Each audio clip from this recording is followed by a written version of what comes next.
अस्सलाम वालेकुम। I hope आप सब बिल्कुल ठीक ठाक हैं। दिस इज़ रोहानुल हक हियर, योर इंग्लिश टीचर। और आज हमें बात करनी है सेंटेंस पैटर्न्स के ऊपर। तो एक छोटी सी बात स्टार्ट करने से पहले सबको बताता चलूँ, अब जो नए हैं पुराने हैं सबके लिए ये बात लागू होती है। वो ये कि अगर आप डायरेक्टली इस वीडियो पे आ गए हैं और आपने सेंटेंस बेसिक्स वाली वीडियो मिस कर दी है, तो काइंडली आप पहले उस वीडियो को देखिएगा। एक तरीके से वो वीडियो बहुत ज़रूरी है इस वीडियो के लिए, क्योंकि इसके अंदर हमें एग्जामिनेशन में आने वाले वो सारे पैटर्न्स को समझना है। आज का जो हमारे पास लेक्चर होने वाला है वो टॉपिक बेस्ड नहीं है। आज हमें सिर्फ पैटर्न्स को समझना है, ठीक है। उसकी डेप्थ में घुसेंगे, नई नई चीज़ों को सीखेंगे, लेकिन बहुत सारा इसके अंदर ऐसा कंटेंट है जिसका ताल्लुक पुरानी वाली वीडियो से है, ठीक है। तो it would be my humble request that please आप पुरानी वीडियो जो कि सेंटेंस बेसिक वाली थी, काइंडली रिव्यू दैट वीडियो, ठीक है। और अब मुझे और फर्दर कोई बात नहीं करनी, सो लेट्स डाइव इन।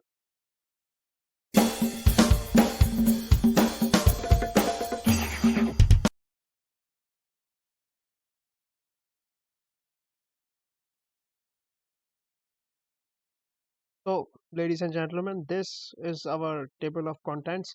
यानी आज की वीडियो के अंदर जो जो हमें चीज़ें सीखनी है, जिन पैटर्न्स में हमें वर्किंग करनी है, वो सब आपके सामने है, ठीक है।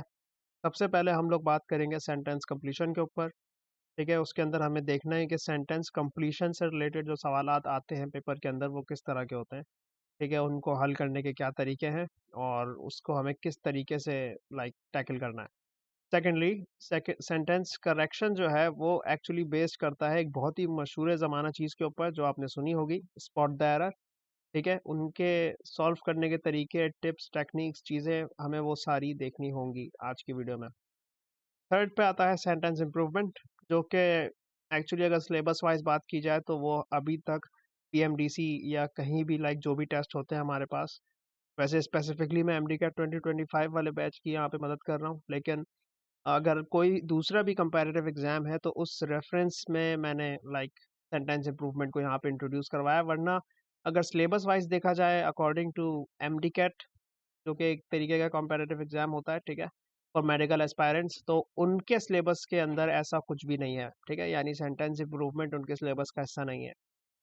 And same goes for the last one which is sentence transformation, जिसका दूसरा नाम सेंटेंस पोलैरिटी भी होता है, जो कि बहुत ज़्यादा बड़ा है। लेकिन मैं फिर बोलूँगा, जो भी बच्चे एम टी कैट 2025 वाले हैं और उस साइड से देख रहे हैं, या वो बच्चे जिनके सिलेबस में ये दो आखिरी के टॉपिक्स नहीं हैं ऐड, तो वो इसको अगर बोनस पॉइंट समझ के करना चाहें तो कवर कर सकते हैं। वरना उनके लिए जो इम्पोर्टेंट है वो सिर्फ शुरू के दो टॉपिक है, ठीक है। ये बात एड्रेस करना बहुत ज़रूरी है, क्योंकि हर चीज़ को करने का एक तरीका होता है। मैं नहीं चाहता कि आप बिला वजह एक्स्ट्रा चीज़ों में पढ़ें और मेन टारगेट से फोकस आपका हट जाए, ठीक है। आप अपने मेन टारगेट पे फोकस करिए। और मुझे नहीं पता कि आगे आने वाले सालों में कौन सा बच्चा ये वीडियो देखेगा, तो मे बी पॉसिबल उस टाइम पे सिलेबस के अंदर ये सारे टॉपिक्स इंक्लूड हो जाएं, तो मैंने ओवरऑल पढ़ा दिया है, ठीक है। Now it depends on you, you have to find your own path, ठीक है। तो अब मैं टॉपिक के अंदर जा रहा हूँ कि किस तरीके से हमें एक एक चीज़ों को डील करना है, समझना है। तो आप बिल्कुल अटेंटिव रहिएगा। First and foremost, sentence completion होता क्या है ये। सेंटेंस कंप्लीशन याद रखिएगा, ये ऐसी चीज़ है, एक ऐसा पैटर्न है जो आपकी सिर्फ इस एबिलिटी को टेस्ट करेगा कि कोई भी जो सेंटेंस है, अगर वो इनकम्प्लीट हो जाए या वहाँ पे कोई गैप दे दिया जाए, ठीक है, डिपेंड करता है कि आपके पास किस तरीके का क्वेश्चन आया हुआ है, तो उसके अंदर वो चीज़ इनकम्प्लीट होगी हमेशा, ठीक है। अब या तो वो कोई ब्लैंक दे सकते हैं, ठीक है, या तो वो आपको किसी भी पैटर्न वाइज ऐसे बना के दे देंगे कि सेंटेंस आपको हमेशा इनकम्प्लीट ही दिखेगा, ठीक है। और आपको वहाँ पे उस चीज़ को कंप्लीट करना होगा। उसके भी डिफरेंट फॉर्मेट हैं, डिफरेंट हमारे पास टॉपिक्स हैं, ठीक है। वो डिपेंड करता है कि सवाल किस एंगल में पूछा गया है, किस वे में पूछा गया है, ठीक है। तो अब मैं यहाँ पर उन चीज़ों को लिस्ट करूँगा और आप उन्हें देखिएगा। जैसा कि हमारे पास कुछ एस्पेक्ट्स होते हैं सेंटेंस कंप्लीशन के। सेंटेंस कंप्लीशन का जो क्वेश्चन है वो इन्हीं एस्पेक्ट्स पे बेस करेगा, ठीक है। पहला एस्पेक्ट है हमारे पास ग्रामर बेस्ड क्वेश्चंस का, जिसको हम जीबी क्यूज कह सकते हैं, ठीक है, वेरी शॉर्ट फॉर्म में। और सेकंड हमारे पास होगा vocabulary in context based questions, जिनको हम वीबी क्यूज कह सकते हैं। And for the very last हमारे पास होगा लॉजिक बेस्ड क्वेश्चन, जिसको हम एलबी क्यूज कह सकते हैं, ठीक है। अब देखो ये तीन एस्पेक्ट है, थोड़ा बहुत नाम से ही पता चल रहा होगा। ग्रामर वाला जो है वो ग्रामर से ताल्लुक रखेगा, ठीक है। वोकेबलरी वाला वोकेबलरी से ताल्लुक रखेगा, लेकिन लॉजिक वाला किस चीज़ से ताल्लुक रखेगा? अभी इसी चीज़ों को हमें लाइक डिटेल में डेप्थ में देखना है, ठीक है। तो अभी आगे चलते हैं।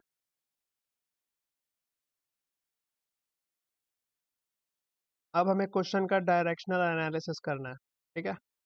अब मैं आपको क्वेश्चन भी दिखाऊंगा, ठीक है, एज एन एग्जांपल, और लाइक उसको सॉल्व करने का तरीका भी बताऊंगा। मेरी बातों को बहुत गौर से सुनना, क्योंकि इस वाले सेशन में आपने चीज़ें तकरीबन सीखी हुई हैं, सेंटेंस की बेसिक्स, ठीक है। तो मैं आपको बेसिक्स तो नहीं बताऊंगा, लेकिन मैं आपको सिर्फ उस पैटर्न को समझाऊंगा कि आपने उस पैटर्न को हल करने के लिए क्या करना है, ठीक है। क्या आसान तरीके हैं और किस तरीके से हम लाइक इन सारी चीज़ों को समझ सकते हैं।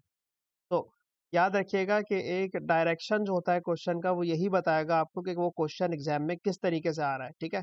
जैसा कि मैंने आपको बताया, सेंटेंस कंप्लीशन का जो क्वेश्चन होगा उसका ताल्लुक ग्रामर से भी हो सकता है, वोकेबलरी से भी हो सकता है, किसी भी चीज़ से हो सकता है, ठीक है। उसके अलग अलग तरीके हैं, लेकिन एक चीज़ आपको लाइक जहन में क्लियर हुई होगी कि सेंटेंस कंप्लीशन का मतलब क्या है। सेंटेंस कंप्लीशन का मतलब सिर्फ इतना सा है कि आपके पास सेंटेंस जो गिवन होगा वो कंप्लीट नहीं होगा, इनकम्प्लीट होगा। इनकम्प्लीट सेंटेंस को हमें कंप्लीट करना है, ठीक है। यहाँ पे मैंने बात सारी वही इंग्लिश में लिखी हुई है, ठीक है। आप इन सब चीज़ों को पढ़ना चाहें तो पढ़ लें, वरना सिर्फ जो बच्चे मेरी बात गौर से सुन रहे हैं वो भी काफ़ी है, ठीक है। और एक बात बोलूँगा मैं कि भाई साथ साथ नोट्स बना लो, अगर तुम्हें लाइक अपने आप को पूरा प्रिपेयर करना है कि एक एक चीज़ को बाद में देखना ना पड़े और चीज़ें जहन में फिट रहें, तो चाहो तो नोट्स बना लो भाई, ठीक है। तो अब मैं आपको बता रहा हूँ कि किस तरीके से क्या होगा। ए बी या सी एंड डी, इस तरह के आपको ऑप्शंस मिलेंगे चार, ठीक है। सेंटेंस कंप्लीशन में मोस्ट प्रोबेबली इस तरह के ही लाइक ऑप्शंस आए हुए होते हैं। और अब ये डिपेंड करता है कि या तो वो आपको बोलेंगे कि ब्लैंक में आप लाइक ब्लैंक में लिख दीजिए, ठीक है, या तो वो फिर आपसे बोलेंगे कि मतलब ब्लैंक दे देते हैं वैसे तो, और मार्किंग वगैरह करनी पड़ती है, लेकिन बहुत अलग अलग तरीके भी होते हैं। कभी कभी वो आपसे ये भी कहेंगे कि सेंटेंस जो है वो इनकम्प्लीट है, और ऑप्शन में ही आपको आधा बचा हुआ सेंटेंस दे देंगे, ठीक है। तो हमें नहीं पता कि किस तरीके से वो देंगे, लेकिन कुछ कुछ मेरे पास लाइक सैंपल है जो मैं आपको बिल्कुल दिखा सकता हूँ। एक सैंपल जैसे कि क्वेश्चन अगर मैं आपको दिखाना चाहूँ एग्जाम्पल के तौर पे, तो वो कुछ इस तरह का होगा, ठीक है। ये क्वेश्चन आपको पेपर में दिखेगा, ठीक है, लेकिन ऑप्शन में आपको सिर्फ कभी वो इस तरह दे देंगे ऑप्शन, ठीक है, यानी सिर्फ वर्ड्स दे देंगे। अब आपसे कुछ बोला नहीं गया कि भाई डैश हो, ब्लैंक हो, या ब्लैंक में कोई वर्ड आए, या आपसे ये बोल रहे हो कि इस वर्ड के आपने लाइक सिनोनिम या एंटोनिम्स को फाइंड करना है इस किसी भी वर्ड के स्पेसिफिक, कुछ भी इस तरह का लिखा हुआ है, नहीं लिखा हुआ ना। तो यहाँ पे ऐसा कुछ भी नहीं लिखा हुआ, अगर आप गौर करें देखें तो सिर्फ आपको एक क्वेश्चन दिया और क्वेश्चन के नीचे उसके ऑप्शंस दिए हैं। तो यहाँ मैं आपको ये बताना चाहता हूँ, जब भी इस तरह की कोई सिचुएशन हो, क्योंकि हमें नहीं पता, आपने देखा होगा पेपर के अंदर बहुत सारे इश्यूज इस तरह के एग्जामिनर्स कर देते हैं, ठीक है। तो एक बात मेरी हमेशा याद रखना कि बंदा वही सक्सेसफुल है जो उस हॉल के अंदर बैठ के प्रेशर के साथ हर एक चीज़ को देख ले, ठीक है। अब वहाँ पे बैठ के हम गलतियाँ नहीं निकाल सकते कि भाई एग्जामिनर ने आधी बात करी है, एग्जामिनर ने सेंसलेस बात की है, क्योंकि ज़ाहिर है वो लोग तो इसी तरह करते हैं, उन्हें चाहिए कि जितने ज़्यादा लोग एलिमिनेट हो जाएं उतना अच्छा है, लेकिन आपने एलिमिनेट नहीं होना है, ठीक है। तो अब आप देख लीजिए, यहाँ पे जो आपका आंसर है वो है मैजिस्टेरियल, ठीक है। और क्यों है, जरा सेंटेंस को गौर से पढ़ो। His neighbours found his manner bossy and irritating, ठीक है, फुल स्टॉप है फिर, सॉरी फुल स्टॉप नहीं है, वहां पे एक कॉमा है, and they stop inviting him to the backyard barbecues, ठीक है, अब फुल स्टॉप है। तो यहाँ पर देखिए, अब आपको डायरेक्टली वर्ड्स दे दिए, ठीक है। अगर कोई होशियार आदमी होगा तो वो थोड़ा बहुत तो मतलब लगाएगा ना, थोड़ा बहुत तो अपना गैस लगाएगा, और वो सोचेगा कि यार यहाँ पे ऐसी कौन सी बात है जिससे हमें कुछ ड्राइव करना है। तो एक चीज तो समझ आ रही है कि ये कुछ वोकेबलरी टाइप क्वेश्चन है, क्योंकि हमें डायरेक्टली वर्ड्स दे दिया ऑप्शन में, ठीक है। दूसरी चीज ये समझ आ रही है कि वोकेबलरी अगर निकलेगी तो वो किस चीज की निकलेगी। अब बैकयार्ड बारबेक्यूज के ऊपर तो बात हो नहीं रही है, ठीक है। नेबर्स का हमें ज्यादा कॉन्टेक्स्ट दिया नहीं गया। यहाँ पे कोई ऐसा तीसरा शख्स है जिसके बारे में बात हो रही है, लेकिन वो खुद यहाँ पे मेंशन नहीं है।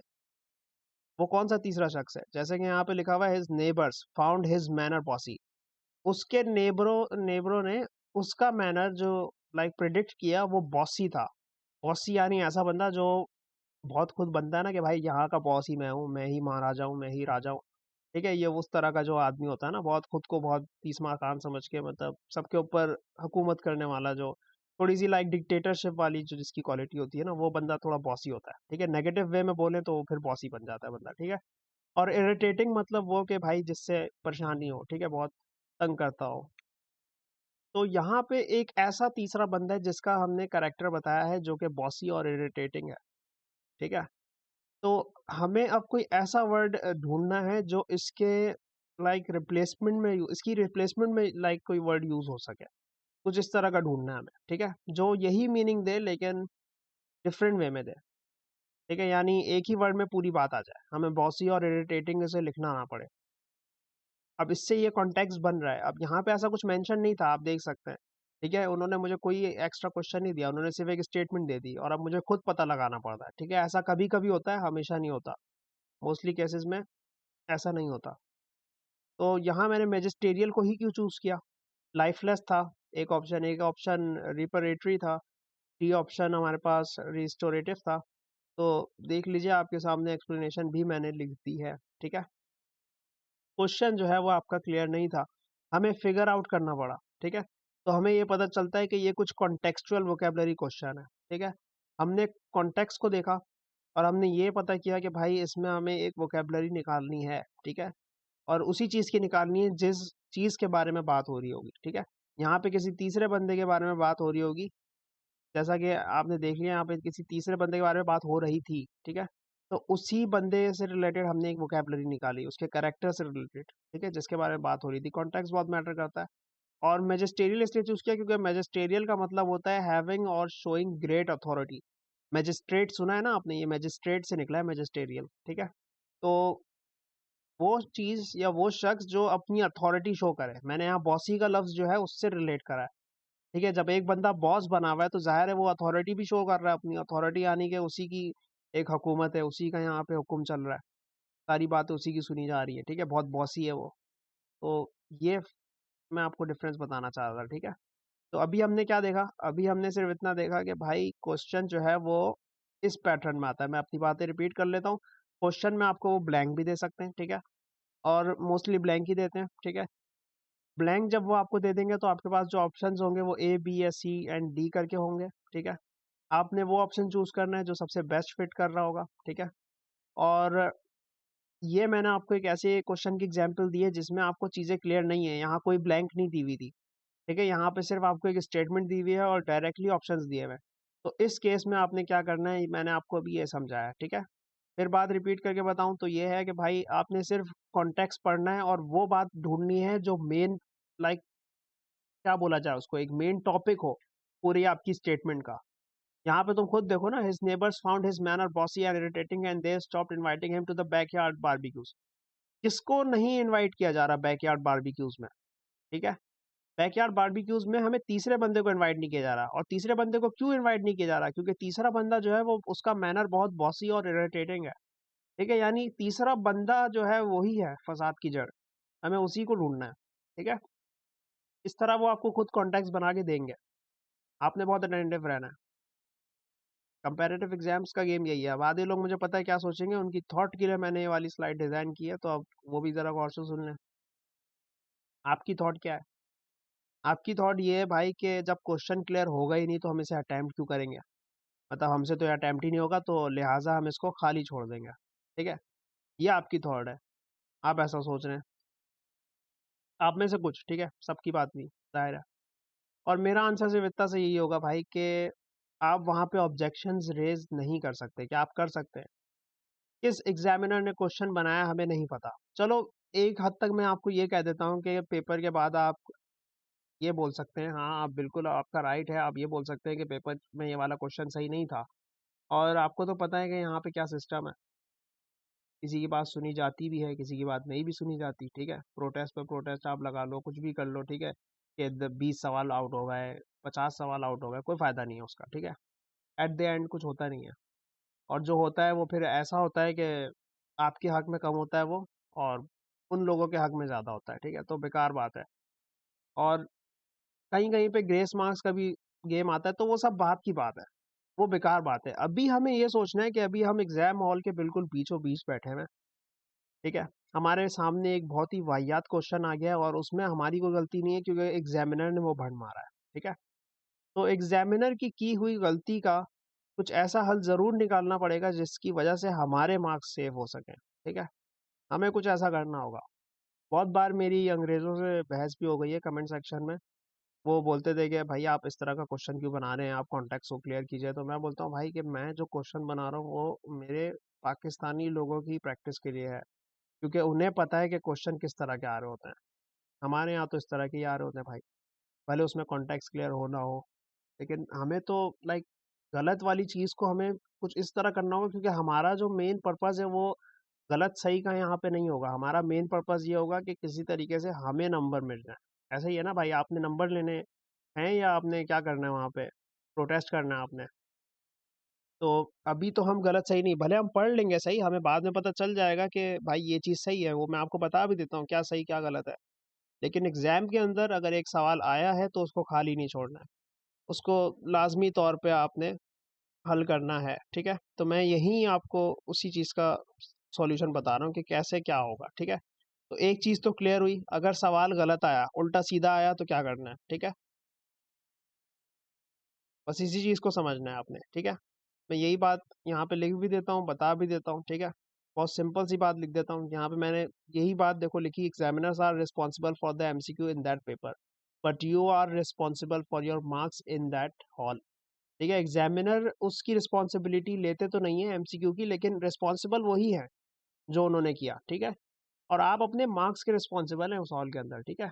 मतलब अगर कुछ भी उल्टा सीधा हुआ ना बाद में, तो नंबर तो आपके हैं ना भाई, किसी का कोई नुकसान होगा, किसी का कोई नुकसान नहीं होगा, ठीक है। क्योंकि देखो, अगर इसी बात को मैं उर्दू में बोल दूं तो बात यही कि पेपर का जो क्वेश्चन है उसका जिम्मेदार तो वो एग्जामिनर है जिसने वो गलत वे में बनाया, ठीक है। लेकिन उस एग्जामिनेशन हॉल में अपने मार्क्स के जिम्मेदार आप हैं, ठीक है। हमें नहीं पता whether after the exam will get justice और नॉट, ठीक है। जस्टिस का मतलब वही कि ग्रेस मार्क्स या कोई भी दूसरी एडजस्टमेंट, हमें तो नहीं पता ना किस तरीके से हमें क्या करना होगा बाद में। लेकिन अभी जो हमारी रिस्पॉन्सिबिलिटी है वो है मार्क्स को सेव करना, ठीक है। सारी नॉलेज और सारा कॉन्सेप्ट जो है वो हमें लगाना पड़ेगा, ठीक है, पेपर के अंदर। फिर बाकी मर्जी अल्लाह की, ठीक है। क्या होता है आगे, हमारा लगाया हुआ कॉन्सेप्ट वर्क करता है नहीं करता, ये सिर्फ मैं उसके लिए बता रहा हूँ कि अगर आपके पास एक गलत एमसीक्यू आ जाता है, ठीक है। क्योंकि मेरी एक बात हमेशा याद रखना भाई, we can't improve the system, ठीक है। तो let's work on and play with the system by outsmarting it, ठीक है। हमें उस सिस्टम को चेंज करने का हमारे पास कोई ऐसी अथॉरिटी नहीं है, ठीक है। हमारे पास ये अथॉरिटी है कि हम उस सिस्टम पे वर्क करें और उस सिस्टम में रहते हुए चीज़ों को आउट स्मार्ट करें, ठीक है। यानी इस वे में हैंडल करें कि उसके बाद कोई गुंजाइश बचे ही ना, लाइक वो भी पागल हो जाए कि यार इसने कैसे निकाला आंसर, ठीक है। हमें कुछ इस तरह करना होगा, हमें आंसर तक तो पहुंचना होगा भाई, ठीक है। और ये सिर्फ गलत आने वाले क्वेश्चंस के लिए, क्योंकि बहुत बार ऐसा होता है कि क्वेश्चन उल्टा सीधा बन जाता है या उसके अंदर कंप्लीट नहीं होता। जैसे कि देखो अभी पीछे मैंने पीछे ही दिखाया, जस्ट दोबारा ले जाता हूँ। ये क्वेश्चन गौर से देखो, इसमें सिर्फ स्टेटमेंट दी हुई है। क्या आपको कहीं से पता चल रहा है कि ये कोई वोकेबलरी टाइप क्वेश्चन है? क्या आपको कहीं से पता चल रहा है कि ये कोई आपने कोई स्पेसिफिक जगह की कुछ करनी, क्योंकि आपको पूरा फुल कॉन्टेक्स्ट दिया ही नहीं, आपको लिख के बताया ही नहीं कि क्या करना है इसके अंदर। तो मैं यही कह रहा हूँ कभी कभी ऐसा भी होता है, ठीक है। बहुत कम चांसेस होते हैं लेकिन ऐसा होता है, तो आपने प्रिपेयर रहना है, ठीक है। बस इतनी सी बात थी, और ये सब मैंने इंग्लिश में यहाँ पे लिखा हुआ है, ठीक है। उन लोगों के लिए जो शायद फेमिलियर नहीं है कि मैं क्या बोल रहा हूँ क्या कर रहा हूँ, ठीक है भाई, आप पढ़ भी सकते हैं जैसा आपको सही लगे। अब आगे चलते हैं। अब हमें बात करनी है अपने लाइक जिस जगह पे हम पैटर्न पे थे उसके ऊपर, ग्रामर बेस्ड क्वेश्चंस क्या हैं और ये कैसे आएंगे, ठीक है। ग्रामर बेस्ड क्वेश्चंस का ताल्लुक ऑब्वियसली आपके बेसिक ग्रामर और लाइक जितने भी एसेट्स हैं आपके स्टार्टिंग के, जो आपको पता होने चाहिए, ठीक है। आपकी नॉलेज में वो चीज़ें सारी आनी चाहिए आपको। एटलीस्ट जो हार्ड कॉन्सेप्ट है वो तो नहीं, लेकिन बेसिक वाले आपको पता होने चाहिए, ठीक है। क्योंकि वही बहुत ज़्यादा नज़र आते हैं सेंटेंस कंप्लीशन के अंदर। फॉर एग्जाम्पल अगर मैं प्रपोजिशनल ग्रामर की बात करूँ कि जो यूज़ ऑफ प्रपोजिशन है, अभी तक मैंने अपने चैनल पर प्रपोजिशन नहीं पढ़ा है क्योंकि मैं उसको एक बहुत ही खतरनाक टॉपिक समझता हूँ। और मैं उसको बहुत ही क्वालिटी वाइज बेस्ट तरीके में पढ़ाना चाहता हूँ, ठीक है। तो जब उसका नंबर आएगा तो उसको भी देख लेंगे।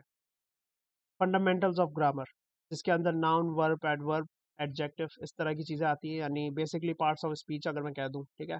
तो इस सब के कॉन्सेप्ट्स आपके अच्छे हों। मैंने अपने चैनल पर ये सब अभी नहीं किया क्योंकि मैंने इससे पहले ही बहुत सारी बेसिक आपको बता दी है सेंटेंस की, ठीक है। मैं आहिस्ते आहिस्ते उधर पहुँच रहा हूँ। थर्ड पे आपके पास आता है फॉर्म्स ऑफ वर्ब। अच्छा, वर्ब से रिलेटेड एक चीज़ याद रखो, वर्ब बहुत इंपॉर्टेंट है, ठीक है। पूरे पेपर के अकॉर्डिंग लाइक अगर देखा जाए तो वर्ब सबसे इंपॉर्टेंट चीज़ होती है इंग्लिश की, ठीक है।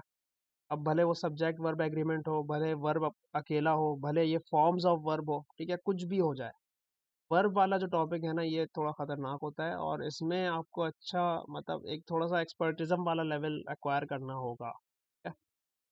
वर्ब के अंदर जेरेंड भी आता है, वर्ब के अंदर इन्फिनेटिव भी आता है, बहुत सारी चीज़ें आती हैं, कुछ चीज़ें मैं आपको पहले भी बता चुका हूँ, ठीक है। इसलिए बोलता हूँ पुरानी वीडियो देखा करो। और बाकी मैं इंशाल्लाह खुद भी अपलोड करूँगा, ठीक है, जो रह गया मुझसे। फोर्थ पे है आपके पास degree of adjectives and adverbs, ठीक है। एडवर्ब की तो खैर बहुत लंबी कहानी है, उसको भी मैं अलग से देखूंगा। अगर वो आपको पता है तो अच्छी बात है, नहीं पता तो बिल्कुल घबराइए मत, आप मेरे ही चैनल से जुड़े रहिए, फिर मैं आपको और डिटेल बता दूंगा। डिग्री ऑफ एडजेक्टिव जो है ये वही है, ठीक है, पॉजिटिव, कंपैरेटिव, सुपरलेटिव, ठीक है, गुड, बेटर, बेस्ट, ठीक है। इस तरह हजारों, पता नहीं कितने सारे एडजेक्टिव्स होंगे और उनकी डिग्रीज होंगी, ठीक है, तो वो सब आपको आनी चाहिए। तो चलिए क्वेश्चन एग्जाम्पल भी देख लेते हैं फिर। जैसा कि अगर मैं बोलूं कि ये आपका क्वेश्चन है, I like to study science fiction whereas my brother is fun dash poetry, और आपको मैं दे दूं प्रपोजिशंस, ठीक है। फर्ज कर लीजिए कि ये प्रपोजिशनल यूजेज पे बेस्ड एक सवाल है, तो इसका आंसर आप क्या लगाएंगे? वीडियो को पॉज करके आप पहले ही मार्क कर लीजिए और फिर मैं बता देता हूँ, ठीक है, ताकि आप भी साथ साथ लाइक अपनी प्रैक्टिस में रहें कि कितना आपको पता है। तो आई होप आपने सही आंसर लगा लिया होगा। इसका एक्चुअल आंसर है ऑफ, क्योंकि अब इसका रीज़न ये है कि प्रपोजिशंस के अंदर कुछ प्रपोजिशनल फ्रेज होते हैं, ठीक है। फंड ऑफ हम यूज़ करते हैं, ठीक है, फंड के साथ ऑफ लगाते हैं, ठीक है। फंड ऑफ का मतलब यही होता है कि कोई चीज़ जो आपको बहुत ज़्यादा पसंद है, ठीक है, अगर वो उसका ब्रदर फंड ऑफ पोइट्री है, इसका मतलब उसको पोइट्री बहुत पसंद है, ठीक है। तो इस तरह के प्रपोजिशनल फ्रेजेस को भी हमें देखना है, ठीक है। प्रपोजिशन असल में बहुत बड़ा टॉपिक है, तो उसको जब डिटेल वाला मामला आएगा तो तब हम उसको देखेंगे, ठीक है।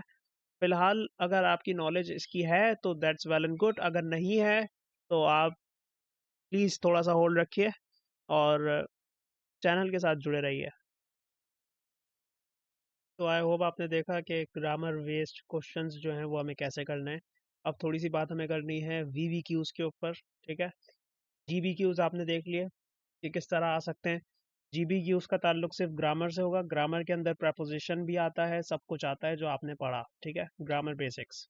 तो वोकेबलरी के अंदर अब क्या आएगा? ऑब्वियसली वोकेबलरी के अंदर वोकेबलरी ही आएगी, और वोकेबलरी जो होती है वो एक्चुअली लेवल पे डिपेंड करती है, ठीक है। A1 level, A0 level, A2 level, तरह तरह की वोकेबलरीज होती हैं, ठीक है। कुछ बहुत ज़्यादा बेसिक होती हैं तो कुछ बहुत ज़्यादा मुश्किल होती हैं, ठीक है। वोकेबलरी के ऊपर एक बहुत ही डिटेल्ड कंपेटिटिव सेशन में स्टार्ट करूँगा, तो जब मैं करूँगा तो आप ज़रूर देखिएगा, वो इम्पोर्टेंट होगा, ठीक है। टेंशन मत लीजिए, आपके एग्ज़ाम के करीब आने से पहले पहले मैं चीज़ें कवर कराने की पूरी कोशिश करूँगा, ठीक है। लेकिन आप देख सकते हैं कि कितना ज़्यादा मैं क्वालिटी वाइज जो लेक्चर है वो डिज़ाइन कर रहा हूँ आपके लिए, ये आपको नहीं मिलेगा, ठीक है। ये मैं आपसे गारंटी बता के बोल रहा हूँ, क्योंकि कोई भी टीचर जो है वो ऑनलाइन तो क्या, फिजिकल में भी कभी सेंटेंस या इस तरह के पैटर्न्स को नहीं पढ़ाता, ठीक है। चाहे तो आप खुद सर्च कर लीजिएगा यूट्यूब पे, आपको प्रैक्टिस तो करवा देंगे टीचर्स, लेकिन समझाता कोई इस तरह नहीं होगा, ठीक है, डिटेल में। आप खुद देख लीजिएगा, वीडियो के एंड में आपको पता चल जाएगा। तो मैं ये कह रहा था कि वोकेबलरी हमेशा लेवल से पहचानी जाती है, ठीक है। वोकेबलरी का लेवल के अलावा और कोई तोड़ नहीं है, ठीक है। A0 लेवल की वोकेबलरी अलग होती है, A1 लेवल की अलग होती है, ठीक है। अगर आप मेरे व्हाट्सअप चैनल से कनेक्टेड है तो आपको पता होगा, क्योंकि वहाँ पे मैं डिफरेंट पोस्टर्स शेयर करता हूँ वोकेबलरी के, ठीक है। बहुत सारी रिसोर्सेज शेयर करता हूँ मैं, तो उसमें मैं लिख के भेजता हूँ कि A0 लेवल वोकेबलरी कौन सी है, A1 लेवल वोकेबलरी कौन सी है, ठीक है। अगर तो आप ज्वाइंड इन हैं तो वेल एंड गुड, अगर आप नहीं हैं तो कमेंट सेक्शन में जाके आप लिंक को देख सकते हैं और उस लिंक पे क्लिक करके आप चैनल पे पहुंच जाइएगा। वहाँ पे सब कुछ बिल्कुल फ्री ऑफ कॉस्ट है, कुछ भी आपने करने की ज़रूरत नहीं है, सिर्फ आपने उसको ज्वाइन करना है, ठीक है। आपसे किसी तरह की कोई भी कभी भी फीस नहीं आएगी या ऐसा कुछ भी नहीं है। नॉर्मली बच्चे डर रहे होते हैं भाई, क्योंकि अब जो टीचर्स हैं वो पेड कोर्सेज ही देते हैं।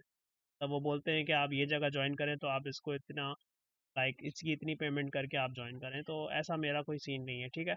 आपको पहले से क्लियर कर रहा हूँ मैं, ताकि आप कंफ्यूजन में ना रहें।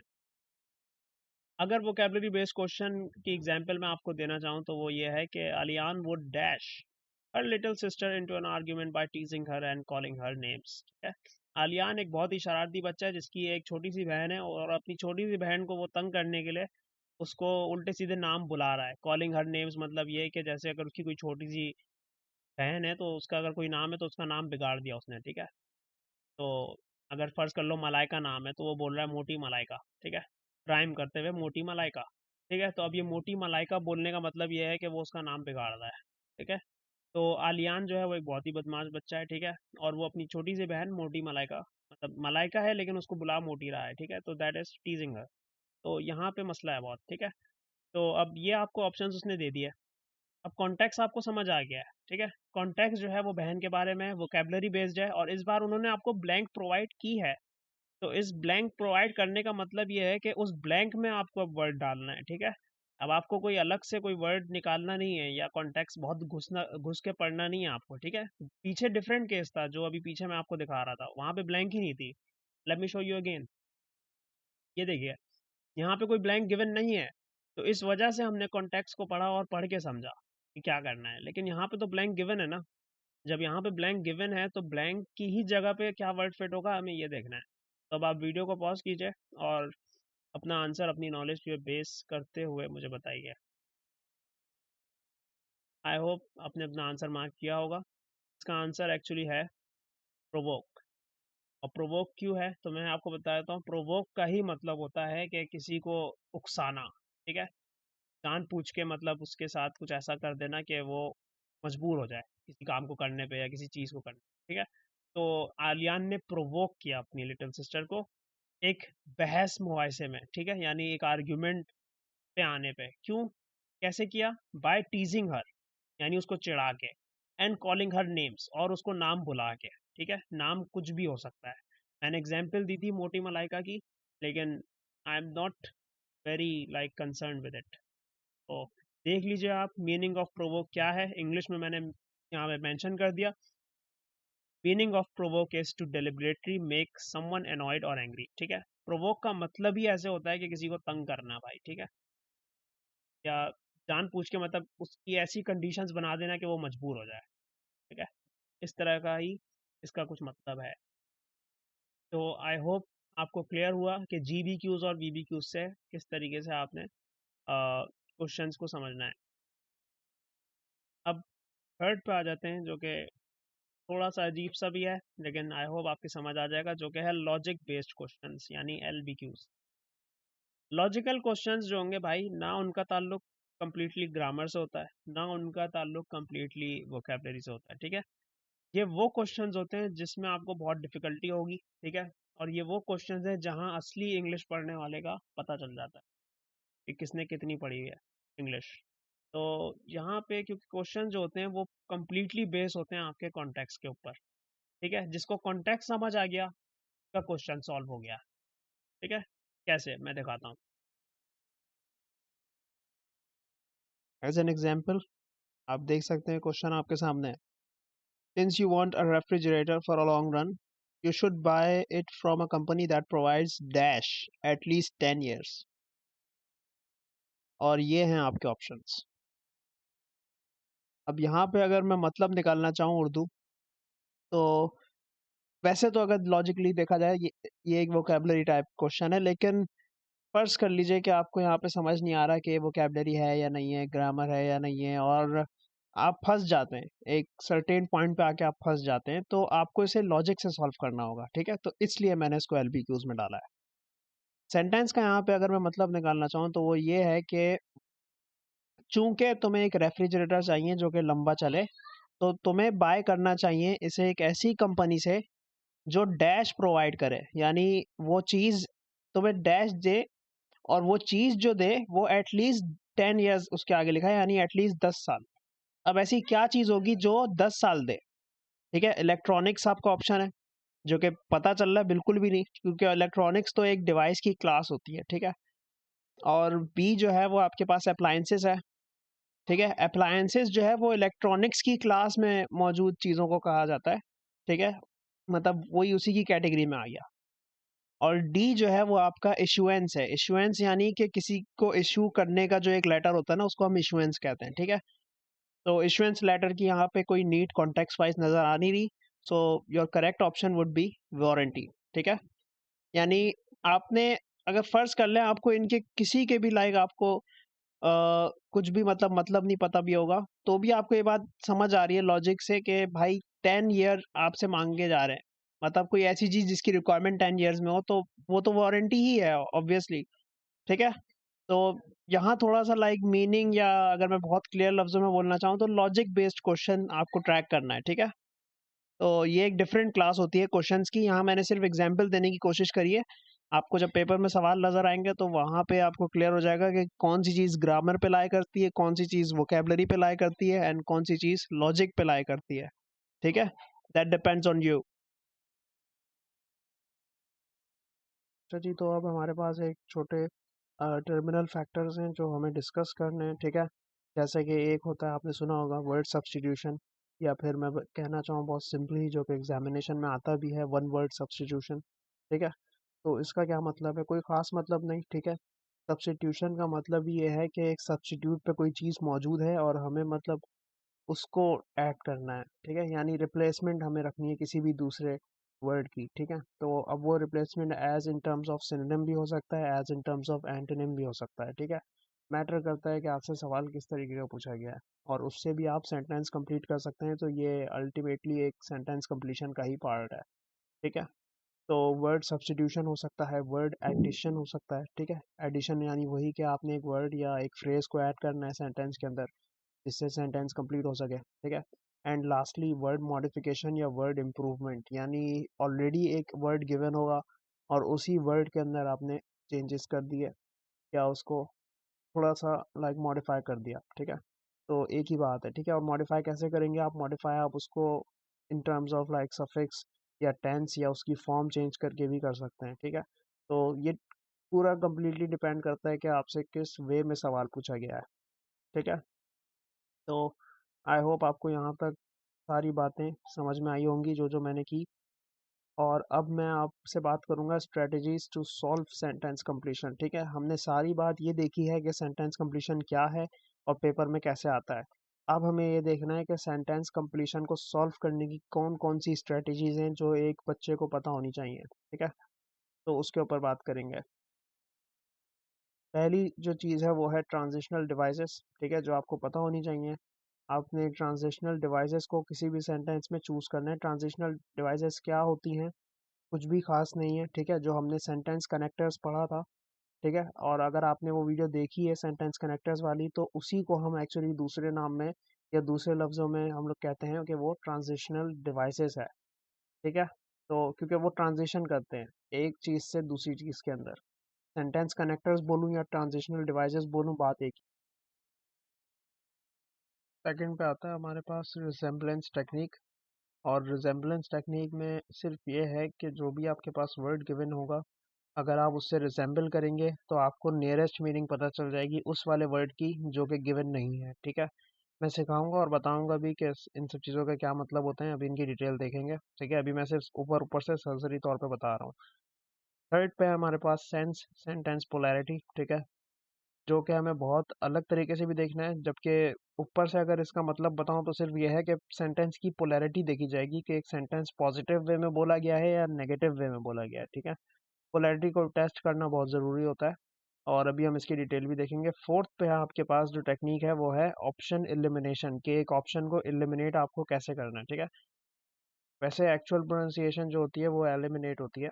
ठीक है, लेकिन अभी मैं थोड़ा सा फास्ट बोल रहा हूँ ताकि हम जल्दी से कवर कर सकें, क्योंकि जो लेक्चर है वो बहुत बड़ा है। ठीक है, तो प्रोनाउंसिएशन पे अभी हम नहीं जाएंगे, अभी हमें टेक्निक्स को समझना है। तो आप देख सकते हैं कि ये चार स्ट्रेटजीज हैं जिसके ऊपर हमें काम करना है। ठीक है, इन सारी स्ट्रेटजीज पे हमें काम करना है, तो अभी इसकी डिटेल देखते हैं। सबसे पहले ट्रांजिशनल डिवाइसेस। ट्रांजिशनल डिवाइसेस क्या है ये मैंने पूरा लिख लिया है यहाँ पर, ठीक है। और मैं आपको ये पढ़ा चुका हूँ, अगर आप मेरी वीडियोस देखते आ रहे हैं तो आपने ऑलरेडी कवर कर लिया ये सेक्शन, ठीक है। इसमें मुझे इस वाले लेक्चर में थोड़ी सी बात करूंगा सिर्फ इनसे रिलेटेड, वरना ये आप ऑलरेडी पढ़ चुके हैं, ठीक है। थोड़ा सा आपको like as an example show भी कर देता हूँ कि क्या होता है ये। Ali could not be promoted to next class because of his dash behavior towards his studies and multiple F grades in last exam। Ali जो है वो प्रमोट नहीं किया, मतलब वो प्रमोट नहीं हो सकता नेक्स्ट क्लास में, क्योंकि ठीक है, बिकॉज ऑफ हिज डैश, उसके डैश की वजह से वो प्रमोट नहीं हो सकता नेक्स्ट क्लास में। और डैश क्या है, एक्चुअली डैश बिहेवियर है, ठीक है। यानी बिहेवियर की हमें क्वालिटी यहाँ पे चाहिए, उसके बिहेवियर की वजह से जो कि बिहेवियर किसकी तरफ है, टुवर्ड्स हिज स्टडीज। और उसके जो मल्टीपल मल्टीपल यानी बहुत सारे एफ ग्रेड आ रहे हैं ना एग्जाम के अंदर, तो उस वजह से उसको हम प्रमोट नहीं कर सकते नेक्स्ट क्लास में। अब यहाँ बिकॉज ऑफ को मैंने थोड़ा सा हाईलाइट किया है, ठीक है, इसकी वजह है। आपके पास ये ऑप्शंस हैं, अब आप बताइए कौन सा आंसर आपको लाइक ठीक लग रहा है। आई होप आपने आंसर देख लिया होगा अपना, ठीक है। तो एक्चुअल आंसर इसका नेग्लिजेंट है, ठीक है, क्योंकि जितने दूसरे वर्ड्स हैं वो बिल्कुल भी अप्रोप्रिएट नहीं है इसके अकॉर्डिंग। और नेग्लिजेंट यानी कि जो निगलेक्ट कर दे, ठीक है।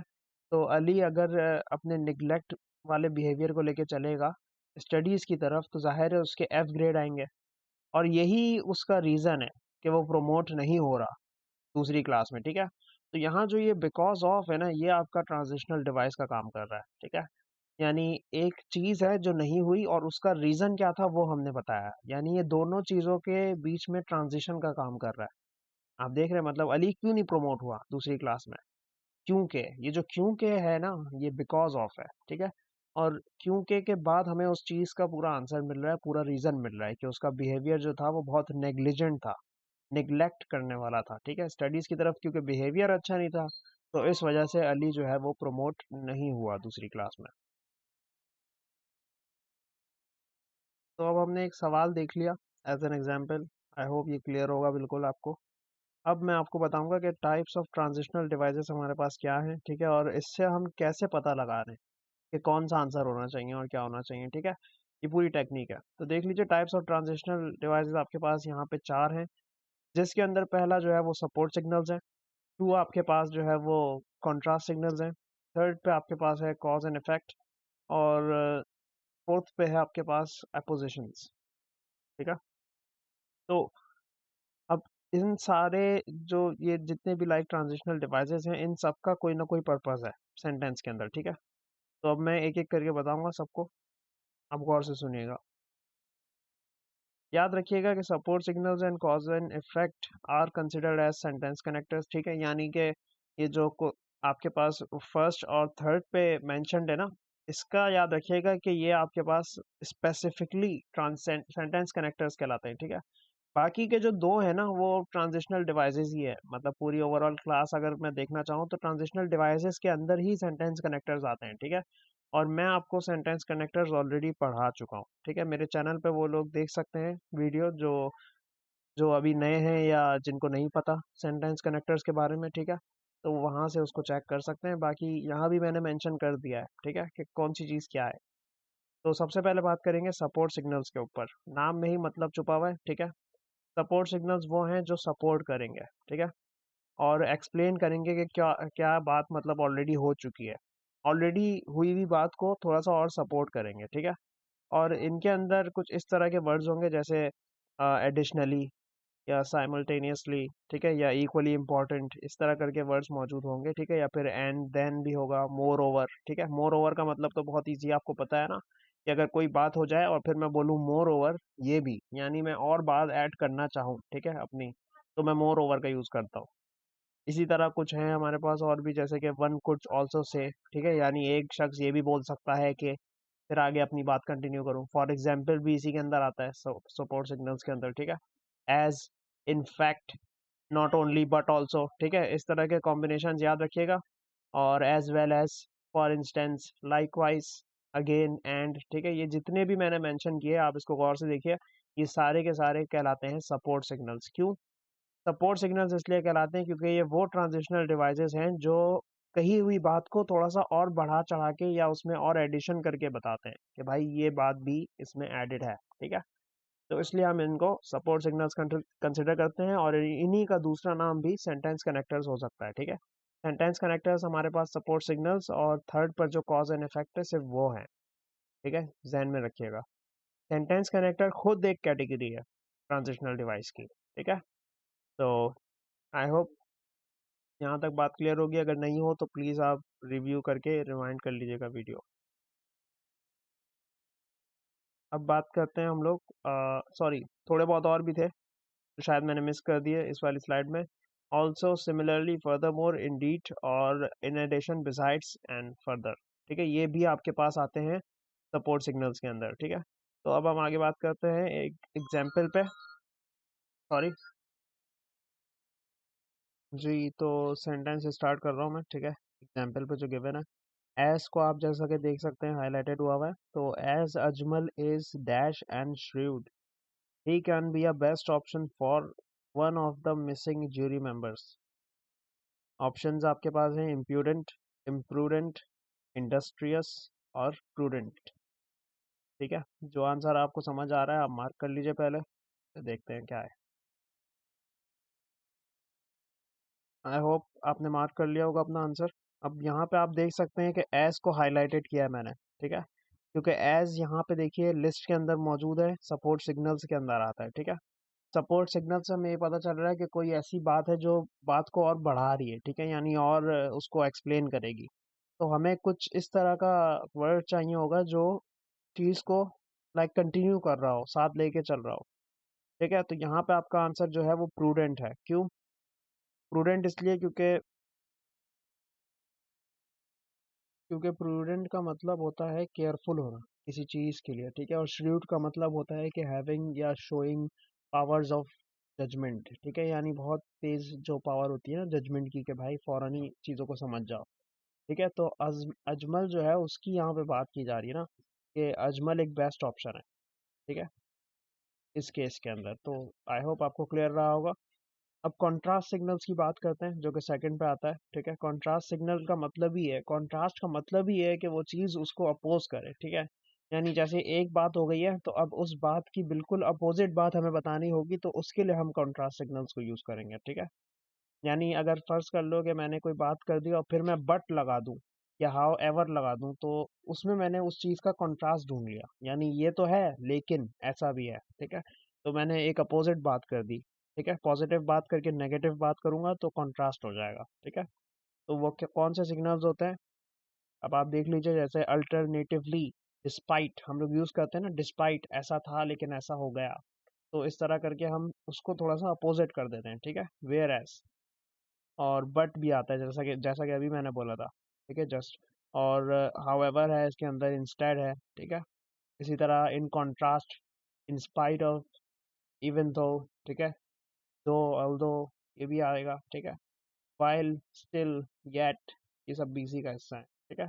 तो याद रखिएगा कि कॉन्ट्रास्ट सिग्नल्स क्या होते हैं, ये हमेशा आपकी बात को अपोज करेंगे, ठीक है, उलट बात होगी, जैसे कि यहाँ मैंने मेंशन किया although, on the other hand, nevertheless, ठीक है। तो याद रखिएगा, एग्जाम्पल के तौर पे अगर मैं बोलूँ, although Ali had worked really hard to get the job, he was dash in the final interview because of his involvement in politics. ये आपके ऑप्शन है, बताइए क्या होना चाहिए आंसर। आई होप आपने मार्क कर लिया होगा, और जैसा कि आप देख सकते हैं मैंने ऑल्दो को हाईलाइटेड किया है क्योंकि ऑल्दो जो है वो लिस्ट में किसकी आ रहा है, कॉन्ट्रास्ट सिग्नल्स की लिस्ट में आ रहा है। वहां पे देखिए एग्जामिनर आपको बताएगा नहीं कि ये जो है इस लिस्ट में आता है, ये जो है इस लिस्ट में आता है, आपको पता होने चाहिए, ठीक है। आप वर्ड को पढ़ें तो उसका मतलब भी देखें, तो फिर आपको अपने आप ही याद हो जाएगा कि कौन सा किस सिग्नल में आता है, और उस सिग्नल को देखते हुए आपको समझ में आएगा कि मुझे कॉन्टेक्स्ट के साथ किस तरीके से खेलना है, ठीक है। तो यहाँ पे ऑल दो है, अब आपको बात समझ आ गई कि बात जो है वो कंट्रास्ट में हो गई है, उलट हो गई है, ठीक है। तो हमें कोई ऐसा वर्ड चूज करना है इधर जो इसको सेटिस्फाई करे, इस पूरी स्टेटमेंट को, ठीक है। तो आपका जो करेक्ट आंसर है वो यहाँ पे है प्रेक्लूडेड। क्या है? प्रेक्लूडेड। क्यों है? क्योंकि प्रेक्लूडेड जो है, प्रेक्लूडेड का मतलब ही होता है कि किसी चीज़ से रोकना, प्रिवेंट करना, ठीक है। तो यहाँ पे जो मीनिंग बन रही है वो यही ना कि ऑल्दो अली ने बहुत मेहनत की जॉब लेने के लिए, अ, फिर कॉमा लगेगा, ठीक है। और आगे क्या लिखा हुआ है, he was precluded in the final interview, ठीक है। उसको रोका गया, प्रिवेंट किया गया उसे फाइनल इंटरव्यू में, क्योंकि उसकी इन्वॉल्वमेंट थी पॉलिटिक्स के अंदर। क्योंकि वो पॉलिटिक्स में इन्वॉल्व हुआ था तो उसकी वजह से उसको रोका गया फाइनल इंटरव्यू में। और उसने मेहनत बहुत की थी, यही हमने दिखाया कॉन्ट्रास्ट में कि मेहनत करने के बावजूद भी वो नहीं कर सका, ठीक है। तो आई होप आपको मीनिंग क्लियर रहा होगा। और थर्ड पे आता है कॉज एंड इफेक्ट, तो उसकी भी बात कर लेते हैं। याद रखिएगा कॉज एंड इफेक्ट का मैंने आपको बताया था, कॉज एंड इफेक्ट और सपोर्ट सिग्नल्स जो हैं वो आपके पास सेंटेंस कनेक्टर्स हैं, ठीक है, जो कि मैं ऑलरेडी आपको सेपरेट वीडियो में पढ़ा चुका हूँ। तो यहाँ पर भी कुछ वर्ड हैं जिनको हम कॉज एंड इफेक्ट में कंसिडर करते हैं। असल में ये वो वर्ड हैं जो एक चीज़ कॉज करते हैं और उसका कोई ना कोई फिर इफेक्ट आ जाता है सामने, ठीक है। इसलिए हम इनको कॉज एंड इफेक्ट कहते हैं। जैसा कि एंड, तो, as a result, since, because, as a consequence, या फॉर दिस रीज़न, ठीक है। या फिर अगर मैं और बोलूँ, जैसा कि फॉर, देयरफॉर, हेंस, ठीक है, रिजल्टेंटली, थस, इफ, और फिर आगे कोई बात होगी देन, और फिर उसके आगे दोबारा कोई ना कोई बात होगी, ठीक है। इन सारे डॉट्स का मतलब यही होता है कि भाई कोई ना कोई बात आती है इन मिडल उसके, सो है, ठीक है।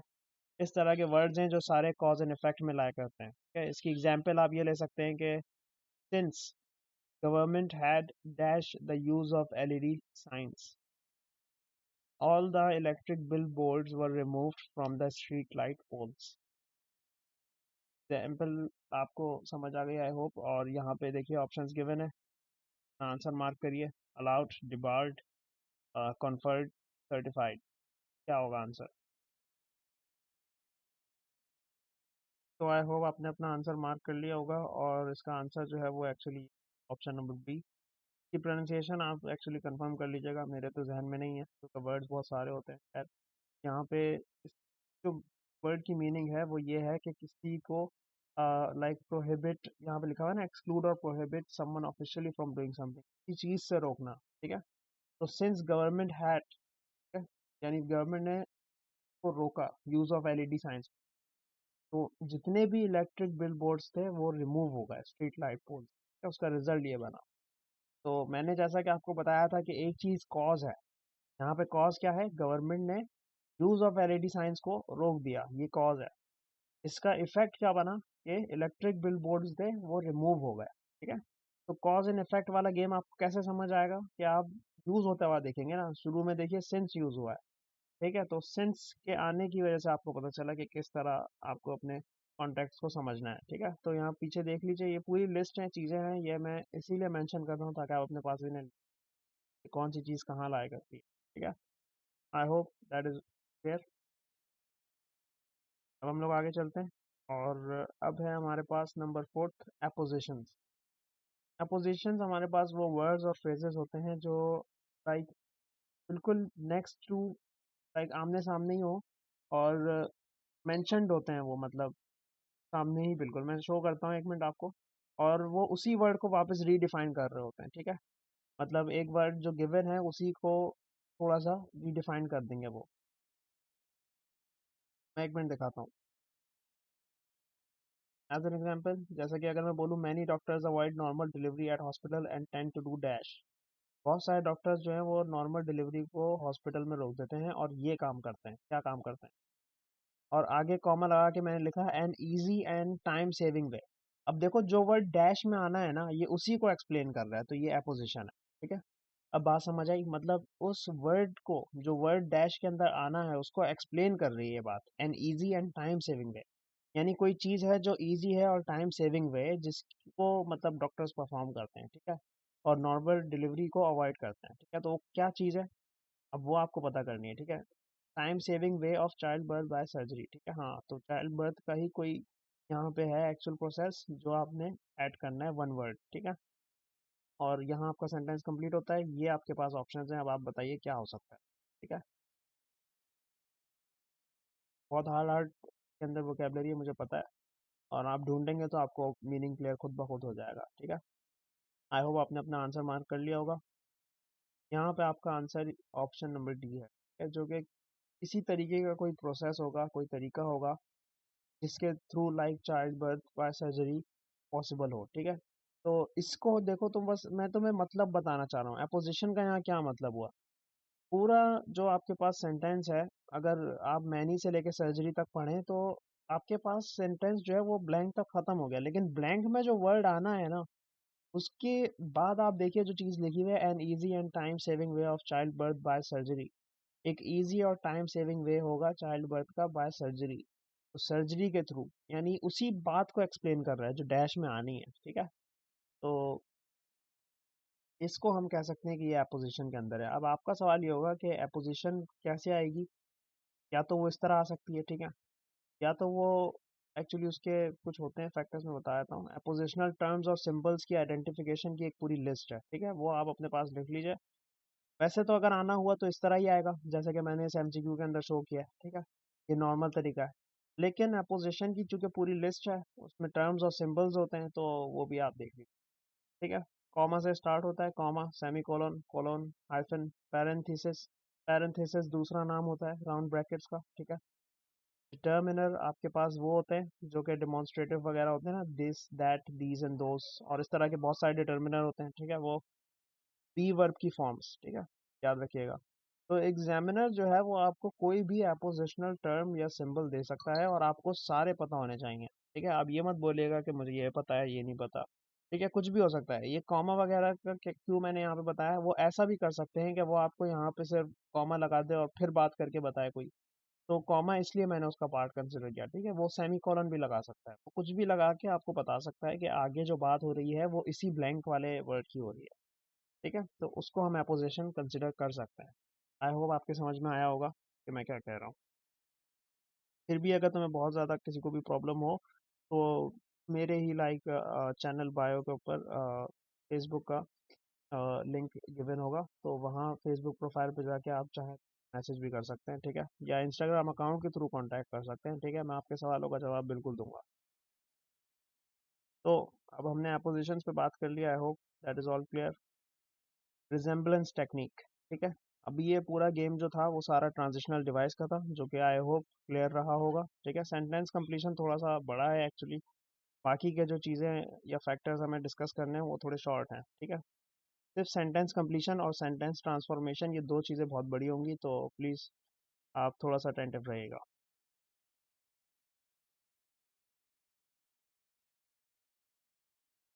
Before looking at the options, think of a word that fit in the blank, then think of some words with close meaning to the word that came to your mind. देखिए, example के तौर पे जैसे कि अगर मैं आपसे बोलता हूँ, there came to him a thousand dash recollections of old times that made him shed tears which he never new were of happiness और सैडनेस। ऑप्शंस आपके सामने गिवन है। ठीक है, अब आप बात सुनिए। यहाँ पे ब्लैंक है, डैश। ठीक है, आपने कॉन्टेक्स्ट को समझना है, और फर्स्ट कर लो कि ये जितने भी वर्ड्स गिवन हैं इन सबको छोड़ के कोई ऐसा वर्ड उसके अंदर फिट करने की कोशिश करो जो कॉन्टेक्स्ट से मिलता जुलता हो। ठीक है, जब वो वर्ड आपको मिल जाएगा तो उसी वर्ड की क्लोज मीनिंग निकालने की कोशिश करो जो आपके ऑप्शंस में गिवन वर्ड से मिलती जुलती हो। जब आप ऐसे पहुंचोगे ना कॉन्टेक्स्ट बाय कॉन्टेक्स्ट, तो आप डायरेक्ट आंसर तक पहुंच जाओगे। ठीक है, आई होप आपने आंसर मार्क करा हो अपना। तो इसका एक्चुअल आंसर जो है वो है टेंगल्ड। ठीक है, there came to him a thousand tangled recollections of old times that made him shed tears which he never knew were of happiness or sadness। अब हमें रिकलेक्शंस का बताना है कि रिकलेक्शंस जो हैं वो किस तरह की हैं। जॉयफुल हैं, बैफलिंग हैं, टैंगल्ड हैं, चीयरफुल हैं। अब देखो आखिरी में एक बात लिखी हुई है, which he never new were of happiness और सैडनेस, यानी उसको पता ही नहीं है कि ये खुशी के हैं या सादगी के हैं, गम के हैं। ठीक है, यानी कुछ मिक्स हुए हुए, कुछ आपस में उलझे हुए। तो उलझा हुआ होना या मिक्स हुए हुए होने वाली चीज को हम कहते हैं वो टेंगल्ड हुई है। ठीक है, तो हम ये कह सकते हैं कि रिकलेक्शंस जो है ओल्ड टाइम्स की वो थोड़ी सी टेंगल्ड है, मिक्स हुई हुई है। ठीक है, जॉयफुल इसका आंसर हो नहीं सकता, बैफलिंग भी नहीं हो सकता, चेयरफुल भी नहीं हो सकता। ठीक है, फिक्स नहीं हो रहा वो उधर। तो आपने थोड़ा सा स्पेसिफिक रहना है, अप्रोप्रिएट रहना है अपने कॉन्टेक्स्ट के अकॉर्डिंग। तो let's move on to number third, which is sense of sentence polarity. ठीक है, सेंटेंस पोलैरिटी के अंदर आपने वही देखना है कि कोई चीज़ पॉजिटिविटी या नेगेटिविटी के कौन से बार पर लाई करती है, यानी एक बात जो है वो पॉजिटिव है या नेगेटिव है। ठीक है, आपने बस यही पता करना है उसके अंदर। तो example, although Kamran thought he was entertaining the audience at the poetical competition, his dash behavior made everyone annoyed of him. Options: rude, sophisticated, genteel, tomfoolery। तो अब आपने देखना है कि इसमें कौन सी ऐसी चीज़ है जो बेस्ट फिट करती है। तो आई होप आपने अपना आंसर मार्क कर लिया होगा। इसका आंसर है ऑप्शन नंबर डी, जो कि है टॉम फुलरी, यानी फुलिश या सिली एक्ट करना। ठीक है, जो कि यहाँ पर सही फिट हो भी रहा है और बिल्कुल कंप्लीट मीनिंग है इसकी। ठीक है, यानी कामरान जो है वो सोच रहा था कि वो बहुत एंटरटेनिंग है ऑडियंस के लिए, लेकिन इसके टॉम फुलरी से बिहेवियर ने, यानी फुलिश बिहेवियर ने उसको मजबूर कर दिया लाइक कि लोग उससे एनॉय हो जाएं। ठीक है, तो ये इस कॉन्टेक्स्ट यहाँ पे बन रहा है। I hope that is all clear to you. तो अब एक इम्पॉर्टेंट बात याद रखिएगा कि डबल नेगेटिव से बच के रहिएगा। ठीक है, यानी ऑब्जर्व कीजिएगा कि यहाँ पे नॉर, नेवर, नॉट, नाइदर इस तरह के वर्ड जब भी सेंटेंस में यूज़ होते हैं तो ये वो सेंटेंस को ऑलरेडी नेगेटिव बना देते हैं। ठीक है, डबल नेगेटिव आपके सामने आएगा तो वो प्रॉब्लमेटिक हो सकता है। जैसा कि यहाँ पे मैंने लिखा है, since Sufia has not damaged the reputation of the company, there is hardly any chance of her dash by the CEO। ये ऑप्शन है इसके, अप्रेजल, प्रमोशन, टर्मिनेशन, सैलरी। तो इसका जो आंसर है वो है आपके पास टर्मिनेशन। ठीक है, तो if she has not damaged the reputation then obviously we need a word that is also negative. अब उसने देखो डैमेज नहीं किया है रेपुटेशन को, अगर वो रेपुटेशन को डैमेज कर देती तो फिर टर्मिनेशन होना यहाँ पे सही होता नहीं। अब चूंकि उसने डैमेज नहीं किया था रेपुटेशन को, तो there is hardly any chance. ठीक है, यानी हार्डली एनी जो है ना, ये हार्डली लव्स भी ये शो कर रहा है कि चांस ही नहीं है एक चीज का। किस चीज का चांस नहीं होना चाहिए? किसी नेगेटिव हालत का चांस नहीं होना चाहिए। जब उसने डैमेज ही नहीं किया रेपुटेशन को, अगर डैमेज करती तो फिर टर्मिनेशन का चांस ज़्यादा होता, लेकिन डैमेज किया ही नहीं। जब डैमेज ही नहीं किया तो चांस कितना हो गया? कम हो गया। किस चीज़ का? कि वो टर्मिनेट हो जाए। ठीक है, तो टर्मिनेशन बाय द सीईओ जो है उसके चांस कम हो गए उसके लिए। ठीक है, यानी सीईओ जो है वो उसको बिल्कुल भी टर्मिनेट नहीं करेगा। मेरा कहने का मतलब ये था। ठीक है, तो आई hope that is all clear. अब हम बात करते हैं ऑप्शन एलिमिनेशन की, द वेरी लास्ट वन। ठीक है, यानी ऑप्शंस को कैसे एलिमिनेट करना, आपको तो पता ही है कि बहुत आसान होता है ऑप्शन एलिमिनेट करना, लेकिन बहुत सारे लोग मिस्टेक्स भी कर देते हैं, तो इसलिए मैं थोड़ा सा इसको मेंशन करना चाहूँगा। ये कुछ ऑप्शंस हैं, कुछ बातें हैं जो आप अपने जहन में रखिएगा। जैसा कि पहला पॉइंट लिखा हुआ है, use any method to eliminate, sorry, use any method to eliminate the options you know are wrong. तो सबसे पहला काम तो आपने वो करना है कि आप उन ऑप्शंस को एलिमिनेट कर दें जो आपको लगता है कि वो हैं ही गलत, जिनका कोई ताल्लुक ही नहीं है, यानी आप 100% श्योर हैं कि उन ऑप्शंस का कोई ताल्लुक नहीं है। ठीक है, तो उन्हें आपने हटा देना है पहले। सेकंड लिखा हुआ है कि you can, if you can eliminate at least 2 options from a 4 option question, the odds are in your favour even of you guess from the remaining 2। देखिए, अगर आप 2 ऑप्शन सिर्फ एलिमिनेट एलिमिनेट कर देते हैं तो आपके पास चांसेस बढ़ जाते हैं कि फिर जो 2 ऑप्शन बाकी रह गए हैं उनमें से कोई एक आंसर हो। ठीक है, यानी सही आंसर मार्क करने के चांसेस ज़्यादा। ठीक है, 4 में से 2। तो इस तरह आपने ऑड्स के थ्रू खेलना है। और एक आपके पास जो है पॉइंट थर्ड पे, वो ये है कि never eliminate an option, sorry यहाँ पे मैंने गड़बड़ कर दी, 1 मिनट मुझे इसको सही करने दें। Never eliminate an option unless you are sure of its meaning. I hope correct हो गया होगा। ठीक है, तो मैं ये कहना चाह रहा था, never eliminate an option unless you are sure of its meaning. जब तक आपको कोई भी श्योरिटी ना हो तब तक आप किसी भी ऑप्शन को एलिमिनेट मत कीजिएगा, क्योंकि अक्सर बच्चों से गलती ये है कि भाई हम तो ऑप्शन एलिमिनेशन के चैंपियन हैं, हम ऑप्शंस को एलिमिनेट कर देंगे और इसी गलती में वो सही वाले ऑप्शन को उठा के फेंक देते हैं। तो उनके चांसेस जो हैं वो गलत आंसर के ज़्यादा बढ़ जाते हैं, ठीक है? तो ऐसा मत कीजिएगा, जब तक आपको मीनिंग पता ना हो तब तक किसी चीज़ को मत छेड़िएगा। मीनिंग पता होना बहुत ज़रूरी है। Use your knowledge of Greek root rule जो है आपके पास, उसकी नॉलेज आपने यूज़ करनी है, जिसके अंदर प्रीफिक्सेस, सफिक्सेस, इनफिक्सेस भी आता है, ठीक है? जो कि मैं बहुत जल्दी पढ़ाऊँगा भी आपको, ताकि आप अनफ़ेमिलियर वर्ड्स जो हैं उन्हें डिकोड कर सकें, ठीक है? यानी प्रीफिक्सेस जो होते हैं या सफिक्सेस जो होते हैं, उसमें हमारे पास पॉजिटिव और नेगेटिव प्रीफिक्स और सफिक्स होते हैं, जिससे हम पता कर पाते हैं कि भाई किस सफिक्स का क्या मीनिंग आता है, ठीक है? तो उसकी मीनिंग की हेल्प से भी आप एलिमिनेट कर सकते हैं ऑप्शंस को, ठीक है? फिर है the more choices you eliminate the better your odds will be. जितनी चॉइसेस आप एलिमिनेट कर सकते हैं उतनी कीजिए, और उससे फिर आपके ज़्यादा चांसेस बढ़ जाएंगे, ठीक है? लेकिन इसमें मैंने कंडीशन क्या बताई कि जो भी आप एलिमिनेट करें वो सोच समझ के करिएगा, आपको उसका मीनिंग लाइक उसकी उस एक्चुअल ऑप्शन की मीनिंग जो है वो आपको पूरी पता होनी चाहिए, उस वर्ड का मीनिंग आपको पता होना चाहिए, ठीक है? तो ये बहुत इंपॉर्टेंट फैक्टर्स हैं जो एक बंदे को पता होने चाहिए जब भी वो ऑप्शन एलिमिनेशन की टेक्निक अप्लाई करे, ठीक है? ये सिर्फ इंग्लिश में नहीं बल्कि कोई भी आपके पास सब्जेक्ट है आप उसमें अप्लाई कर सकते हैं, ठीक है? ऑप्शन एलिमिनेशन से रिलेटेड सारी कहानी ये है जो मैंने इंग्लिश में एनलिस्ट कर दी और आपको ज़बानी बता भी दी, ठीक है? और प्रीफिक्स और सफिक्स वाले रूल को लेके फंसिएगा नहीं, क्योंकि वो मैं आगे आने वाले टाइम पे थोड़ा सा आपको बताऊंगा भी, पढ़ाऊंगा भी। तो आप बस चैनल से जुड़े रहिए, एक एक चीज़ यहाँ पे हल हो जाएगी आपकी, ठीक है? तो अब हम चलते हैं आगे। अच्छा, तो अब मैं आपको थोड़ा सा लाइक नमूना दिखाता हूँ कि ऑप्शन एलिमिनेशन जो है वो किस तरह काम करेगी। तो देखिए, आपके सामने एक क्वेश्चन गिवन है। Ali was criticise for showing dash behaviour on the wedding ceremony of his brother. Ali को तंज मारा गया था, ठीक है? किस चीज़ के ऊपर? उसका एक अजीब सा कोई बिहेवियर है जो उसने शो किया, ठीक है? अपनी भाई की वेडिंग सेरेमनी में, ठीक है? ऑप्शंस आपके पास है इनसेन, कन्फॉर्मिस्ट, ट्रेडिशनल, जॉयफुल। अपना आंसर मार्क कर दीजिए, फिर मैं एक्सप्लेन करता हूँ। So I hope that you have cleared your answer hair.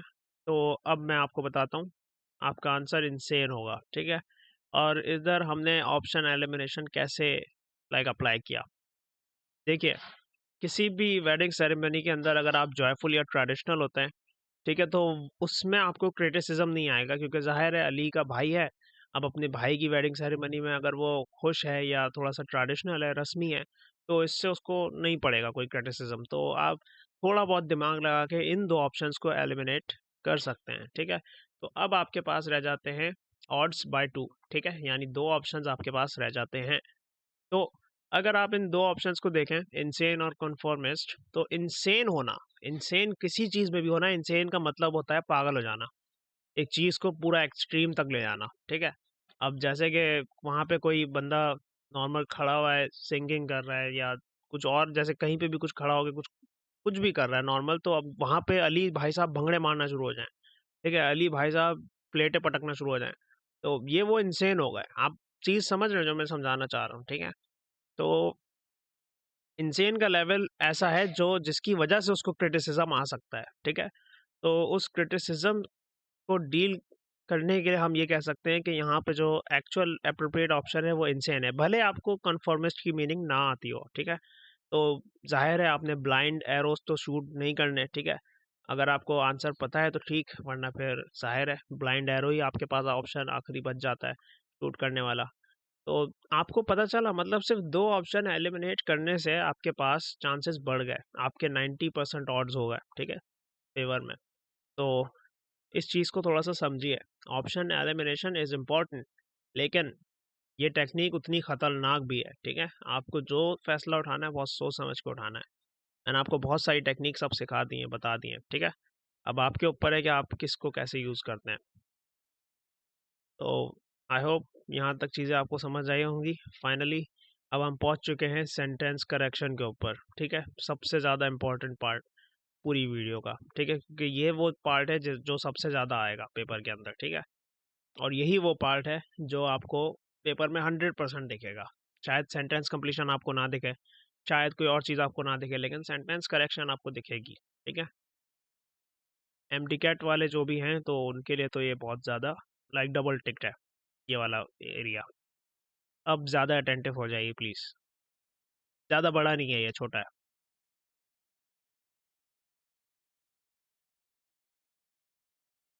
So sentence correction क्या है? सेंटेंस करेक्शन हमेशा याद रखिएगा, जैसा कि हमने कंप्लीशन में पढ़ा कि वहाँ पे हमें सेंटेंस को कंप्लीट करना है, तो यहाँ पे हमें एक सेंटेंस को करेक्ट करना है, ठीक है? सेंटेंस को करेक्ट करने के बहुत सारे यहाँ पे मामलात होते हैं, लेकिन सबसे मशहूर ज़माना जो हमें दिख रहा है कंपैरेटिव इंग्लिश एग्जाम्स के अंदर, वो एक बहुत ही अजीब सी बला है, ठीक है? आपने इसका नाम सुना है और उसको हम कहते हैं स्पॉट द एरर, ठीक है? स्पॉट द एरर का मतलब यही है कि आपको एक पूरा सेंटेंस दिया जाएगा जो कि एरर से भरा हुआ तो नहीं कहूँगा मैं, लेकिन एरर उसके अंदर एक होगा, ठीक है? तो उस एक एरर को ढूंढने के लिए आपको पूरा सेंटेंस पढ़ना होगा, उसमें अपनी सारी आपने नॉलेज लगानी होगी, जो कि नॉलेज ग्रामर से भी ताल्लुक़ रखेगी, वोकैबुलरी से भी ताल्लुक़ रखेगी, ठीक है? आपने उसे स्पॉट करना है, ठीक है? तो स्पॉट करके आपको पता चलेगा कि एक्चुअली उसका करेक्ट कॉन्सेप्ट क्या हो सकता है, ठीक है? तो ये थोड़ा मुश्किल होता है, इसके भी तरह-तरह के लेवल होते हैं, बहुत बार मैं इसकी प्रैक्टिस करवा चुका हूँ, ठीक है? तो याद रखिएगा 5 ऑप्शन भी पहले दिए जाते थे, अब तो 4 दिए जाते हैं, ठीक है, क्वेश्चन के। और उनमें से जो आखिरी ऑप्शन होता है, जो कि ऑप्शन डी या ऑप्शन ई होगा, तो वो नो एरर का होता है, ठीक है? नो एरर आपके पास वो कंडीशन है कि जब आप 100% श्योर हैं कि जो भी आपको सामने क्वेश्चन दिया हुआ है या सवाल दिया हुआ है, वो 100% सही है, उसके अंदर कोई चेंजेस नहीं होने वाले, ठीक है? कभी-कभी ऐसा भी होता है, ठीक है? तो जब आप श्योर होंगे कि हाँ यार, इसके अंदर कोई चेंजेस नहीं है, ये बिल्कुल सही लिखा हुआ है, तो आप नो एरर पर टिक करेंगे, ठीक है? तो ये बात याद रखिएगा। और अगर आप श्योर नहीं होंगे तो ज़ाहिर है फिर कोई दूसरा ऑप्शन होगा जो कि सही आंसर होगा।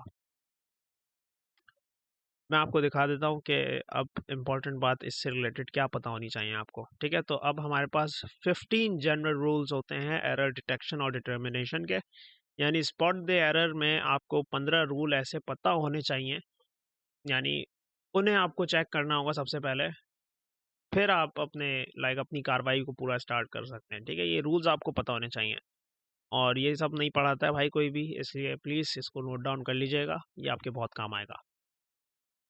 पहला रूल ये है कि आपको स्पेलिंग एरर्स और डिफरेंसेस को देखना है, ठीक है? BRE का मतलब होता है ब्रिटिश और AME का मतलब होता है अमेरिकन, ठीक है?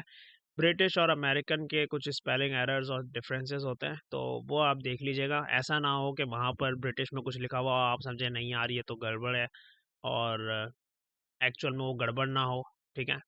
सिर्फ ब्रिटिश अमेरिकन का फ़र्क हो, तो इस तरह की चीज़ें आपको पता होनी चाहिए, हाँ, वो लाज़मी रखिएगा ज़हन में। फिर सेकंड पे आता है check for spelling rules. Spelling rules का मतलब ये है कि बिलीव की स्पेलिंग के अंदर जो IE आता है, ठीक है, कॉम्बिनेशन में, ठीक है, रिसीव के अंदर जो कॉम्बिनेशन है, ठीक है, तो यानी IE वर्सेस EI, ठीक है, इस तरह के कॉम्बिनेशंस। फिर F, डबल F और FE वाला जो हमारे पास वर्ड कनेक्शन में लगता है, ठीक है, लेटर कनेक्शन में लगता है, तो ये सब मैं पढ़ाऊंगा अभी और भी आगे, तो आपको समझ आ जाएगी कि मैं क्या कह रहा हूँ। अभी आप सिर्फ चाहें तो नोट डाउन कर लीजिए, ठीक है? इस तरह के रूल्स का थोड़ा ख्याल रखना पड़ेगा आपको, ठीक है, कि स्पेलिंग में कोई मिस्टेक तो नहीं आ रही है, ठीक है, क्योंकि स्पेलिंग एरर भी हो सकते हैं। Check for concord mistakes. Concord का मतलब ये होता है एक्चुअली एग्रीमेंटल एरर्स, ठीक है, यानी सब्जेक्ट वर्ब एग्रीमेंट, और 2-3 और कॉन्कॉर्ड मिस्टेक्स होती हैं, जैसा कि प्रोनाउन वर्ब एग्रीमेंट, इस तरह करके, शायद आई गेस मुझे सही से याद नहीं है, लेकिन मैं जब पढ़ाऊंगा तो मैं आपको ज़रूर आपको बता दूंगा कि कितने तरह के हमारे पास एग्रीमेंट हैं, ठीक है? लोग समझते हैं सिर्फ सब्जेक्ट वर्ब एग्रीमेंट होता है, ऐसा नहीं है, एग्रीमेंट होते हैं, आई गेस 3 या 4 एग्रीमेंट हैं, ठीक है? तो मैं आपको पूरा उसकी जब स्लाइड बनाऊंगा तो वो भी आपको पढ़ा दूंगा।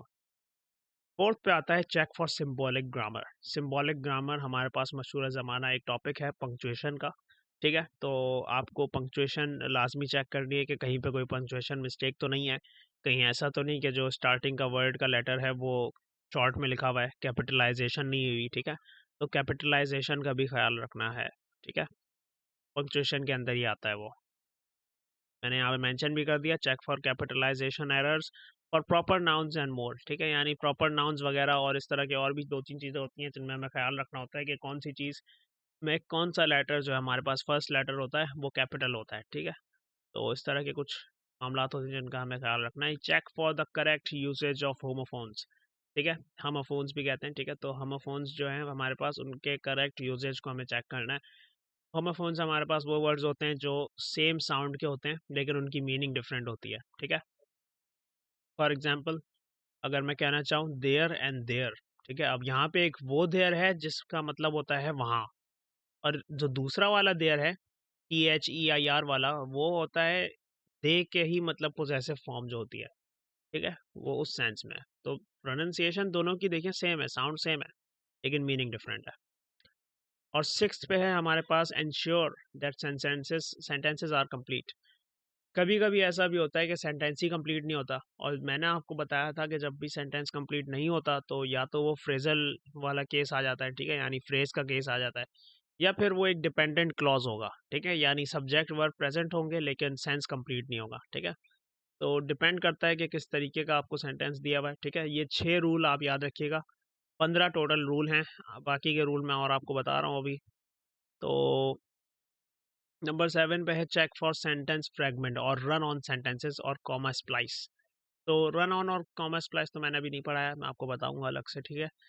सेंटेंस फ्रेगमेंट्स मैं आपको पढ़ा चुका हूँ, आप में से जो बच्चे भी नए हैं वो वीडियो जाके देख लें, ठीक है, मेरी प्लेलिस्ट में वो गिवन है, ठीक है। सेंटेंस फ्रेगमेंट एक बहुत इंपॉर्टेंट चीज़ है और मैं पढ़ा चुका हूँ बहुत डिटेल में क्या होता है, ठीक है। तो उसको, उसका भी एरर आ सकता है, वो आप चेक कर लीजिएगा। Check for wrongly substituted vocabulary, कभी कभी ऐसा होता है कि एक वर्ड या एक वोकेबलरी गलत आई हुई होती है सेंटेंस के अंदर, ठीक है, तो उसके लिए भी आप चेक करिएगा ज़रूर। Look for parallelism and inversion errors, ठीक है। पैरेललिज्म जो है वो मैंने अभी नहीं पढ़ा है, इन्वर्जन भी नहीं पढ़ा है, तो ये भी पढ़ाऊंगा, और उसके एरर भी आपको पता होने चाहिए, ठीक है, वो भी आपने चेक करना है। Verify the usage of articles before the respective noun, याद रखिएगा एक नाउन से पहले हमेशा आर्टिकल आता है, ए हो, एन हो, दा हो, डजेंट मैटर, लेकिन आर्टिकल आता है, ठीक है। तो आर्टिकल जब भी आ जाए तो आपने ये देखना है कि ए लगेगा, एन लगेगा या दा लगेगा, ठीक है। इस तरह के भी एरर आ जाते हैं जो कि आर्टिकल बेस्ड होते हैं। तो आर्टिकल्स का टॉपिक अभी मैंने नहीं पढ़ा है, लेकिन मैं आपको जब पढ़ाऊंगा तो सारे उसके रूल, सारे यूजेज सब बता दूंगा, ठीक है। Pay attention to word order और एडजेक्टिव ऑर्डर, एडजेक्टिव का एक ऑर्डर होता है, आपको पता होगा, साइज, शेप वगैरह, पहले क्या लिखना है, कैसे लिखना है, ठीक है। जब मैं एडजेक्टिव्स का टॉपिक कवर करूंगा तो उसके अंदर उसके ऑर्डर को भी डिस्कस कर लेंगे, ठीक है। वर्ड ऑर्डर भी आपको पता होना चाहिए, ठीक है, उसी का मतलब एक ही पार्ट है, मैं बता दूंगा आपको। फिर आखिरी में नंबर 12 पे चेक फॉर टेंसेस, टेंस सही गिवन है या नहीं गिवन है वो भी देखना होगा। वॉइस, वॉइस मतलब कि एक्टिव वॉइस, पैसिव वॉइस जो होती है उसका सही यूजेज हुआ हुआ या नहीं हुआ हुआ। वर्ब को चेक करिएगा। नरेशन एरर, नरेशन सबसे मुश्किल होता है भाई, ठीक है, डायरेक्ट इनडायरेक्ट के जो एरर होते हैं, ठीक है। ये सब डिटेल वाले चैप्टर्स हैं बड़े बड़े जो हमें कवर करने हैं, तो वो जब मैं पढ़ाऊंगा तब उसको देखेंगे। 13 पे हमारे पास है चेक फॉर प्रपोजिशनल प्लेसमेंट्स, ठीक है, कि प्रपोजिशन जो लगा हुआ है वो सही लगा हुआ है या नहीं लगा हुआ। एंड करेक्ट यूजेज यहाँ पे लिखना था मुझे, मैंने शायद कोई गड़बड़ करी है स्पेलिंग में, लेट मी चेक। हाँ ये, एक मिनट रुकिएगा, सेट कर दूँ इसको। जी, तो यहाँ मैंने इसको सही कर दिया। Correct usage of prepositional phrases, ठीक है। तो प्रपोजिशन को किस तरीके से यूज़ किया गया है करेक्टली वो आपने देखना है, ठीक है। और 14 पे है हमारे पास check for singularity and plurality of words, कोई वर्ड जो है वो सिंगुलर है, प्लूरल है, क्या है वो भी आपने चेक करना है, क्योंकि एरर के अंदर वो भी आ सकता है, ठीक है। हमें नहीं पता कि एरर कहाँ से आ रहा है।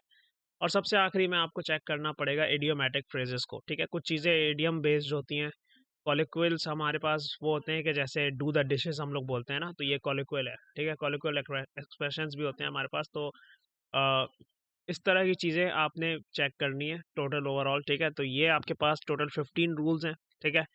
मतलब पहले स्पेलिंग से शुरू करेंगे आप, सोचते हुए कि भाई कहीं स्पेलिंग का एरर तो नहीं है, फिर पंक्चुएशन देखेंगे, फिर कैपिटलाइजेशन चेक करेंगे, फिर सोचेंगे कि होमोफोन का एरर तो नहीं है, ठीक है। इस तरह जब आप सोचते सोचते चलेंगे ना तो आपको आपका आंसर मिल ही जाएगा, आपको पता चल जाएगा कि भाई गड़बड़ कहाँ पे है, ठीक है। सेंटेंस फ्रेगमेंट देखेंगे आप, इस तरह के पैरेललिज्म, इन्वर्जन वाले रूल को चेक करेंगे, ठीक है। और प्रैक्टिस करने से ज़्यादा आपकी नॉलेज भी बढ़ेगी और आपकी प्रैक्टिस हो जाएगी पूरी कि भाई स्पॉट द एरर में कैसे मास्टर करना है, ठीक है। ये रूल्स पता होना बहुत ज़रूरी है, बहुत सारे बच्चों को तो ये रूल्स भी नहीं पता जो आपके कंपटीशन में है, ठीक है। तो आप खुश हो जाइए कि मैंने आपके लिए रूल्स यहाँ पे सेट कर दिए एक ही बार में। अब आप इसको एक जगह लिख लीजिए ताकि जब बार बार आप स्पॉट द एरर की तैयारी करें तो आपके जहन में फिट हो। कि यार मुझे इन चीज़ों को देखना है, ठीक है? और इन टॉपिक्स से डरने की ज़रूरत नहीं है। अगर आपने कहीं और से कवर किया तो वेल एंड गुड, अगर आपने नहीं किया तो मैं तो हूँ यहीं मौजूद, ठीक है? मैं पूरी कोशिश करूँगा कि आपके एग्ज़ाम से पहले-पहले चीज़ों को कवर कर लूँ, ठीक है? सारे टॉपिक्स को। आपने बस जुड़े रहना है और अपने दोस्तों से भी शेयर करना है भाई कि देख लो इस तरह का चैनल है जो ये काम कर रहा है, ठीक है? पैटर्न्स वगैरह क्लियर कर रहा है, ताकि वो भी बोलें यार कि हाँ, किसी ने तो हमारी मदद करी। क्योंकि मुझे पता है, आई एम 100% श्योर कि इस तरह की कोई भी चीज़ फिजिकल एकेडमी या किसी को अवेलेबल नहीं होगी, ठीक है? इस तरह के पैटर्न्स पे क्योंकि नॉर्मली टीचर्स काम करते हैं नहीं, ठीक है? वो सिर्फ आपको प्रैक्टिस करा देते हैं। तो प्रैक्टिस तो मैं भी कराऊंगा, लेकिन मैं पैटर्न पे काम करूंगा सबसे पहले, ठीक है? आपको बताऊंगा कि होता क्या है। सेंटेंस करेक्शन कर लिया हमने, सेंटेंस कंप्लीशन कर लिया हमने, कॉन्ग्रेचुलेशंस। अब हमें बात करनी है सेंटेंस इंप्रूवमेंट की, जो कि मुश्किल से 1 से 2 पेज का है, ठीक है? क्योंकि इसके अंदर कुछ भी खास नहीं है।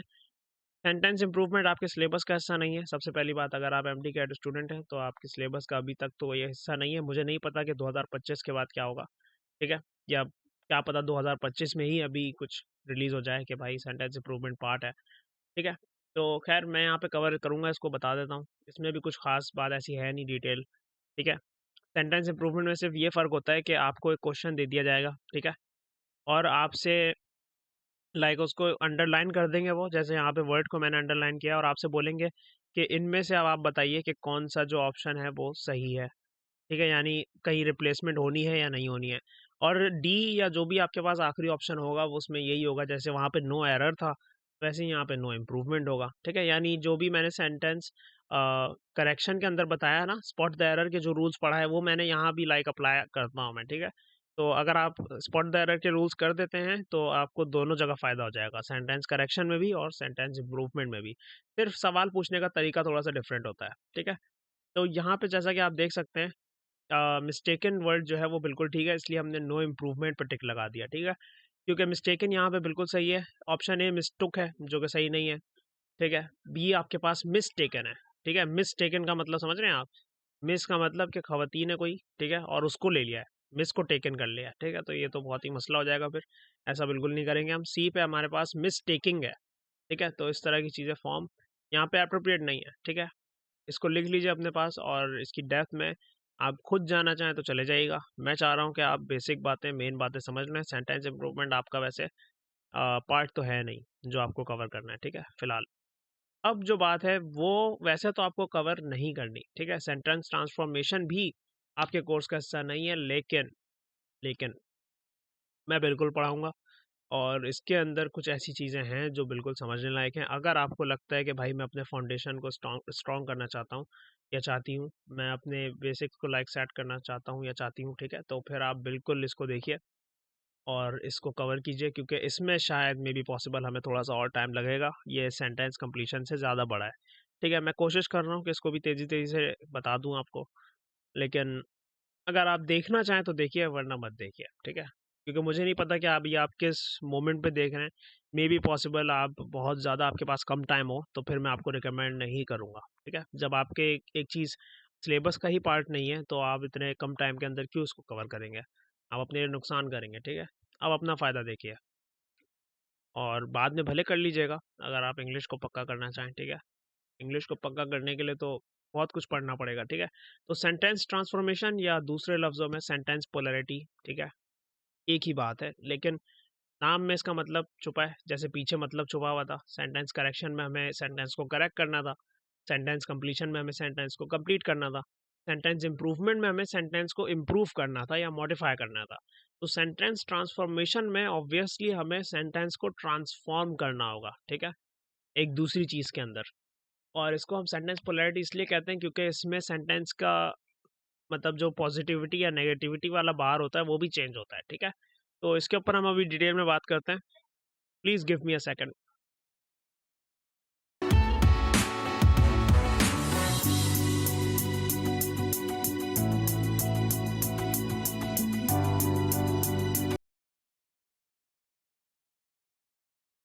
अच्छा जी, तो एक बात ज़हन में रखिएगा अपनी, वो ये कि ये जो सेंटेंस ट्रांसफॉर्मेशन वाला पार्ट होगा, ये मैंने एक्चुअली ऑक्सफोर्ड वाले रिसोर्स कंटेंट से बैठ के सेट किया है बहुत ज़्यादा, ठीक है?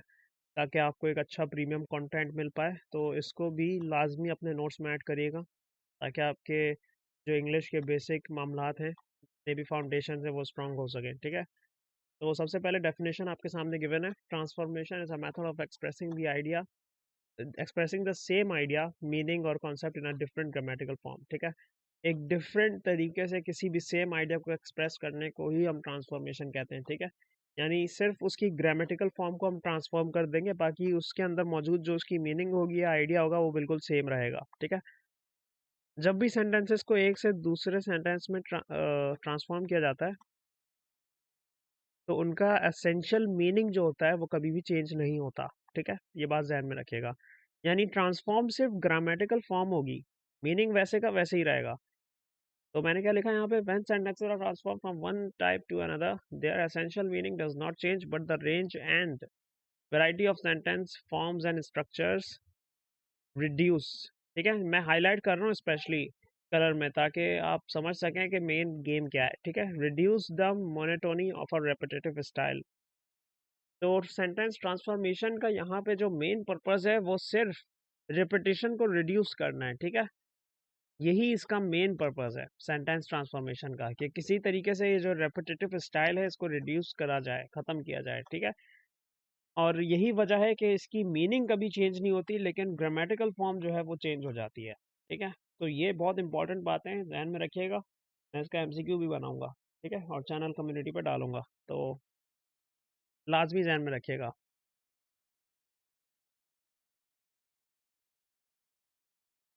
एग्जाम्पल आपको दे देता हूँ, जैसे कि आप इन सेंटेंसेस को बहुत गौर से पढ़िए। इन सेंटेंसेस के अंदर देखिएगा मीनिंग जो है वो सेम रहेगा, लेकिन तरीका जो होगा वो थोड़ा चेंज हो जाएगा। For example, Riza is an excellent swimmer. तो यहाँ पे देखिए, रीजा एक एक्सेलेंट स्विमर है, ये एक बहुत ही अफर्मेटिव सा सेंटेंस है। ठीक है, डिक्लेरेटिव के अंदर आती है टाइप।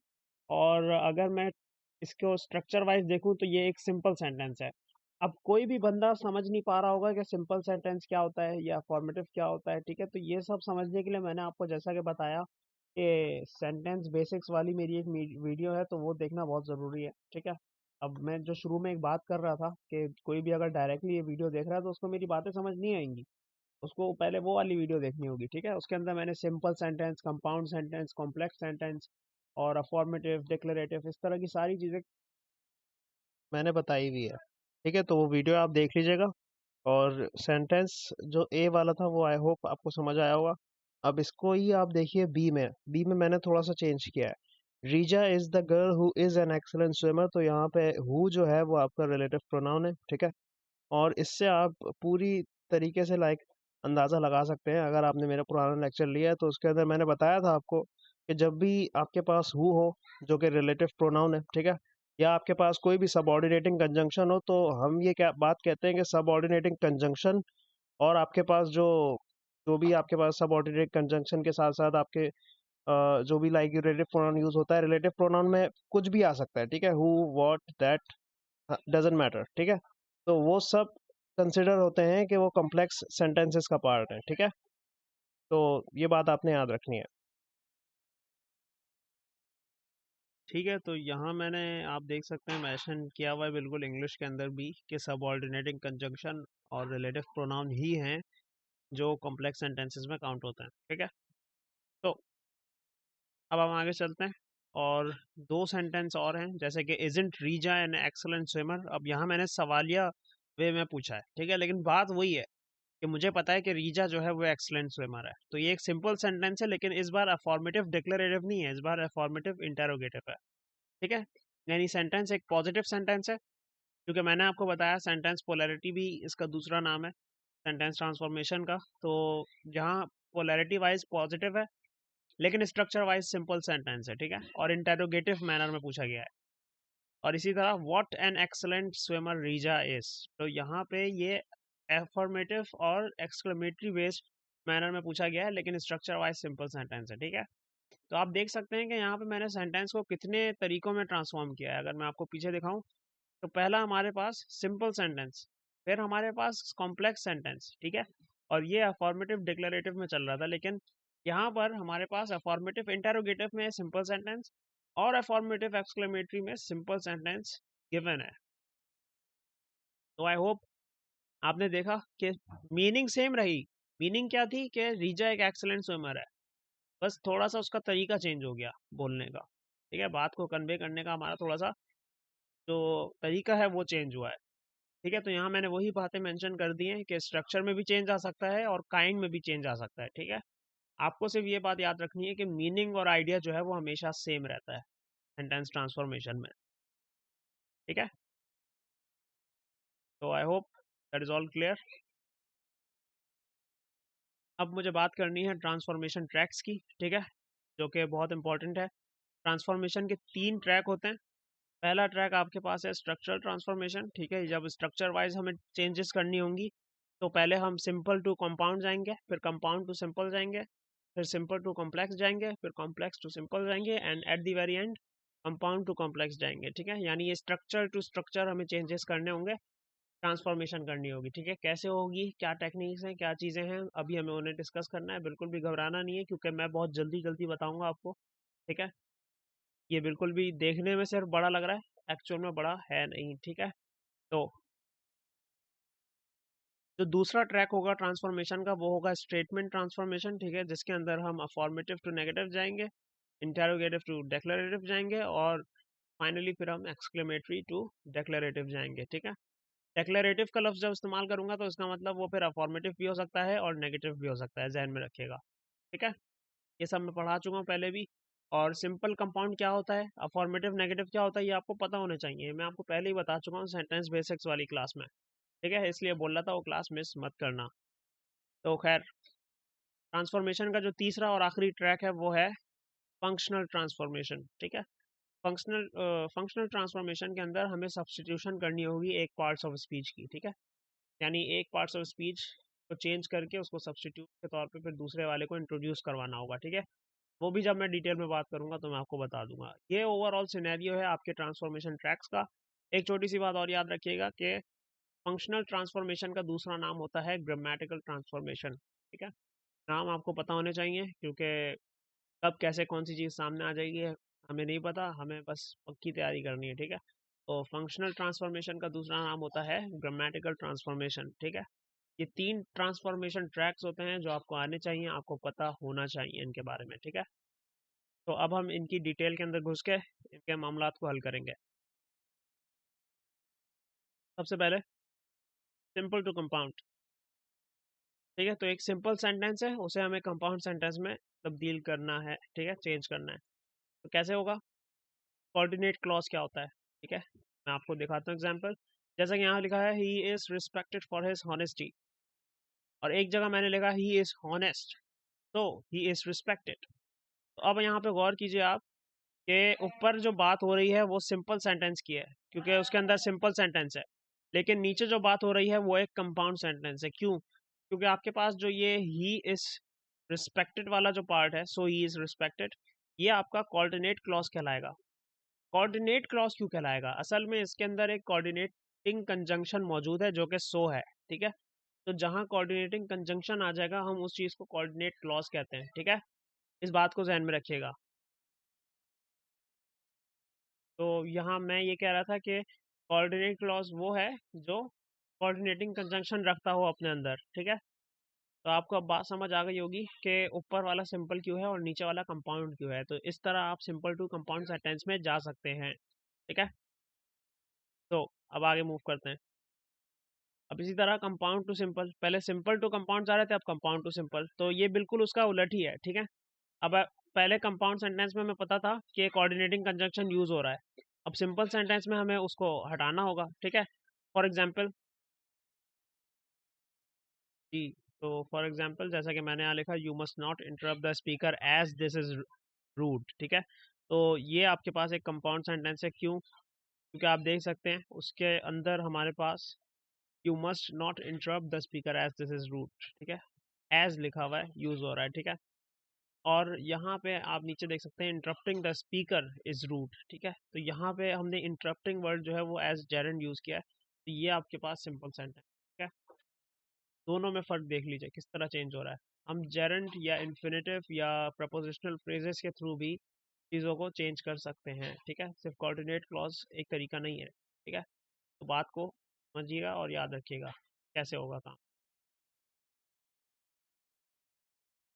अब एक होता है हमारे पास सिंपल टू कॉम्प्लेक्स, ठीक है। अब कंपाउंड की बात खत्म हो गई, तो सिंपल टू कॉम्प्लेक्स के अंदर कुछ भी नहीं है, सिर्फ सिंपल सेंटेंस है, उसको हमें कॉम्प्लेक्स सेंटेंस में कन्वर्ट करना है। कॉम्प्लेक्स के अंदर सबऑर्डिनेटिंग कंजंक्शन यूज होते हैं, इसलिए हम कह सकते हैं कि उसके अंदर सबऑर्डिनेट नाउन क्लॉज गिवन होगा, ठीक है, या एडजेक्टिव या एडवर्ब क्लॉज गिवन होगा। For example, he is expected to arrive shortly, और ये एक आपके पास सिंपल सेंटेंस है। अगर मैं इसको कन्वर्ट करूंगा, that would B it is expected that he will arrive shortly, तो यहाँ जो दैट है वो आपके पास सबऑर्डिनेटिंग के तौर पे यूज हो रहा है, ठीक है, रिलेटिव प्रोनाउन के तौर पे। मैंने आपको बताया था ना, सबऑर्डिनेटिंग कंजंक्शन या रिलेटिव प्रोनाउन यूज हो सकते हैं, तो यहाँ पे वो उस सेंस में यूज हो रहा है। और ये एक पूरा सबऑर्डिनेट नाउन क्लॉज है, तो हम ये कह सकते हैं कि हमने सिंपल टू कॉम्प्लेक्स सेंटेंस के अंदर कन्वर्जन कर दी, ठीक है, यानी ट्रांसफॉर्मेशन कर दी, कि एक सेंटेंस ऐसा था तो हमने उसको ट्रांसफॉर्म कर दिया। और आप देख सकते हैं कि मीनिंग जो है वो बिल्कुल सेम है। मीनिंग सेम होने के साथ साथ हमने सिर्फ ग्रामेटिकल फॉर्म को चेंज किया है, ठीक है। इसी को, इस पूरे फिनोमिना को हम सेंटेंस ट्रांसफॉर्मेशन कहते हैं, ठीक है। तो अब आप देखिए, कॉम्प्लेक्स टू सिंपल के ऊपर आ गए हम लोग। अब अभी हमने सिंपल टू कॉम्प्लेक्स देखा था, कॉम्प्लेक्स टू सिंपल इसी का उलट होगा, ठीक है, बहुत इजी। आप देख सकते हैं, when he was born, sorry, when he was born is not known, वो कब पैदा हुआ था ये बात हमें नहीं पता, ठीक है, ये लिखा हुआ है, when he was born is not known. और ये एक कॉम्प्लेक्स सेंटेंस होगा, ठीक है, क्योंकि इसमें व्हेन आप देख सकते हैं किस सेंस में यूज हुआ है। और इसी के नीचे फिर the exact date of his birth is unknown, यानी दोनों बातें तो सेम है, लेकिन देखो तुम, ग्रामेटिकल फॉर्म चेंज है। तो नीचे वाला जो सेंटेंस है वो आपका सिंपल सेंटेंस है कि एग्जैक्ट डेट ऑफ बर्थ हमें नहीं पता उसकी, ठीक है। तो बातों को कन्वे करने का सिर्फ डिफरेंट एक तरीका है, बाकी चीज़ें सारी सेम है। Now, compound to complex, the last one, ठीक है, फिर स्ट्रक्चरल ट्रांसफॉर्मेशन खत्म हो जाएगी। तो कंपाउंड टू कॉम्प्लेक्स का मतलब ये है कि कंपाउंड सेंटेंस गिवन होगा और हमें जाना होगा कॉम्प्लेक्स सेंटेंस के अंदर, ठीक है। तो आप देख सकते हैं, as an example, he wanted some money and he got it, and use हो गया, ठीक है। एंड आपके पास कोऑर्डिनेटिंग कंजंक्शन है, तो आपको ये बात पता है कि कोऑर्डिनेटिंग कंजंक्शन सिर्फ हमारे पास कंपाउंड सेंटेंसेस में आते हैं, ठीक है। तो इसको अब हमें कन्वर्ट करना है, तो मैं बोलूंगा he got the money that he wanted, उसको वो पैसे मिल गए जो उसे चाहिए थे। बात तो एक ही है, दैट यूज हुआ। अब दैट आपको पता है यहाँ पे किधर यूज हो सकता है, ठीक है, सबऑर्डिनेटिंग कंजंक्शंस और रिलेटिव प्रोनाउंस हमारे पास यूज होते हैं कॉम्प्लेक्स सेंटेंसेस के अंदर, ठीक है। तो आई होप बातें क्लियर होंगी। जो रूल ऊपर गिवन है वही रिवर्स हो जाएगा अगर मैं कॉम्प्लेक्स टू कंपाउंड जाऊँ, ठीक है। तो बात सारी सेम है। आई होप मैंने उसको मेंशन तो नहीं किया, बट आपको क्लियर होगा, ठीक है। यानी कंपाउंड टू कॉम्प्लेक्स बोलूँ या कॉम्प्लेक्स टू कंपाउंड बोलूँ, रूल सेम है, बस थोड़ा सा रिवर्स होगा, ठीक है। तो यहाँ आपकी स्ट्रक्चरल ट्रांसफॉर्मेशन जो है वो खत्म होती है। अब हमें बात करनी है दूसरी वाली जो ट्रांसफॉर्मेशन थी, स्टेटमेंट बेस्ड, इसमें अफॉर्मेटिव टू नेगेटिव जा रहे थे हम लोग, ठीक है। तो अब सबसे पहले अफॉर्मेटिव टू नेगेटिव को देख लेते हैं। तो अब देखिए, फॉर्मेटिव टू नेगेटिव के अंदर यही है कि आपकी जो पोलैरिटी है सिर्फ उसके चेंजेस आएंगे, यानी एक अफॉर्मेटिव सेंटेंस नेगेटिव सेंटेंस में कैसे चेंज होता है हमें ये देखना है, ठीक है। तो याद रखिएगा कि नेगेटिव वर्ड्स होते हैं कुछ, ठीक है, जैसा कि no, not, nothing, no one and never, ठीक है, इस तरह के वर्ड्स मैंने मेंशन कर दिए हाईलाइट करके। ये वर्ड्स यूज होंगे नेगेटिव सेंटेंस के अंदर। हमें ऐसी एडजस्टमेंट करनी होगी कि या तो हम इन सेंटेंसेस को जब चेंज कर रहे होंगे फॉर्मेटिव टू नेगेटिव, तो हम इन वर्ड्स के एडिशन को लाइक रखेंगे जरूर, ठीक है।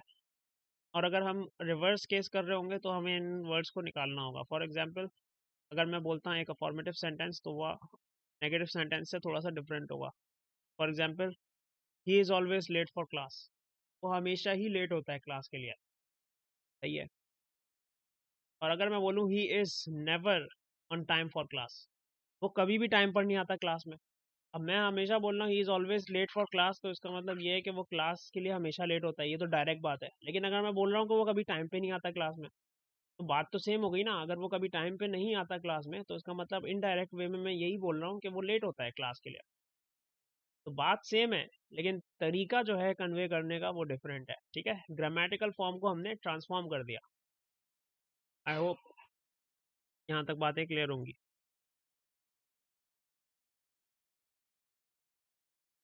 अब अफॉर्मेटिव से नेगेटिव जाने के कुछ तरीके हैं जो आपको पता होने चाहिए, जैसा कि रिप्लेसिंग सो दैट को रिप्लेस करना होगा आपको विथ टू, ठीक है, टू के साथ रिप्लेस करना होगा सो दैट को। और जैसा कि यहाँ मैंने मेंशन भी कर दिया, she is so kind that she helps everybody, तो ये अफॉर्मेटिव है, उसको मैंने कर दिया she is too kind not to help everybody, वो इतनी काइंड है किसी की हेल्प ना करे, ठीक है। तो नेगेटिव पॉजिटिव का फ़र्क आ रहा है थोड़ा सा, सेंस जो होता है वो सेम ही होता है। ये पहला पॉइंट है। दूसरा point, interchanging the degrees of comparison, ठीक है, जब कंपैरिजन की डिग्रीज हैं, जैसे यहाँ एज ब्रेव एज यूज़ हो रहा है, तो नीचे यहाँ पे हमारे पास not less brave than he is, ठीक है, इस तरह करके यूज़ हो रहा है, थोड़ा सा फ़र्क आता है। आप चाहें तो पढ़ लें इन एग्जाम्पल्स को, अपने पास लिस्ट कर लें। और एक है हमारे पास थर्ड पे, यूजिंग कॉन्ट्राडिक्टरी या कॉन्ट्रास्ट कनेक्टर्स या कंजंक्शंस, ठीक है, जिनमें आता है नो सूनर देन, बट, ठीक है, हार्डली, रेयरली, स्कार्सली, इस तरह के कुछ होते हैं कॉन्ट्रास्ट कनेक्टर्स वगैरह, ठीक है, कॉन्ट्राडिक्ट करते हैं, जो उलट बात मतलब हो उसके आगे, एक चीज़ पॉजिटिव है तो दूसरी चीज़ नेगेटिव हो जाए, ठीक है, मैंने बताया भी था बट एंड हाउ एवर इसमें शामिल है। जैसा कि यहाँ मैंने लिखा है, soon as the bus arrive the crowd rush towards it, ये फॉर्मेटिव है, लेकिन अगर मैं लिख दूँ no sooner had the bus arrive than the crowd rush towards it, ठीक है, तो बात सेम हो रही है, लेकिन जो उसकी ग्रामेटिकल फॉर्म है वो थोड़ी सी चेंज हो गई। बहुत सारी चीज़ें जो डिस्कस करनी बाकी हैं, अभी आप चाहें तो सिर्फ नोट्स बना लें अगर कोई बात भी आपको समझ नहीं आ रही है, ठीक है, जैसे कि नो सूनर वगैरह जो है ये सब कंजंक्शंस का हिस्सा है जिसमें से डिस्कस करना है, ठीक है, तो मैं बता दूंगा आपको। ये लोग इन्वर्जन लेके आते हैं एक्चुअली, सूनर वगैरह इस तरह की चीज़ें होती है ना, तो मैं आपको बताऊंगा। फोर्थ पे है हमारे पास, putting an antonym after a negative word और by the use of a double negative, एक एंटोनिम को ऐड करने से भी चीज़ें चेंज हो सकती हैं, जैसा कि एवरीबॉडी एक्नॉलेजेस द ट्रुथ, ये एक पॉजिटिव बात है फॉर्मेटिव, लेकिन nobody denies the truth.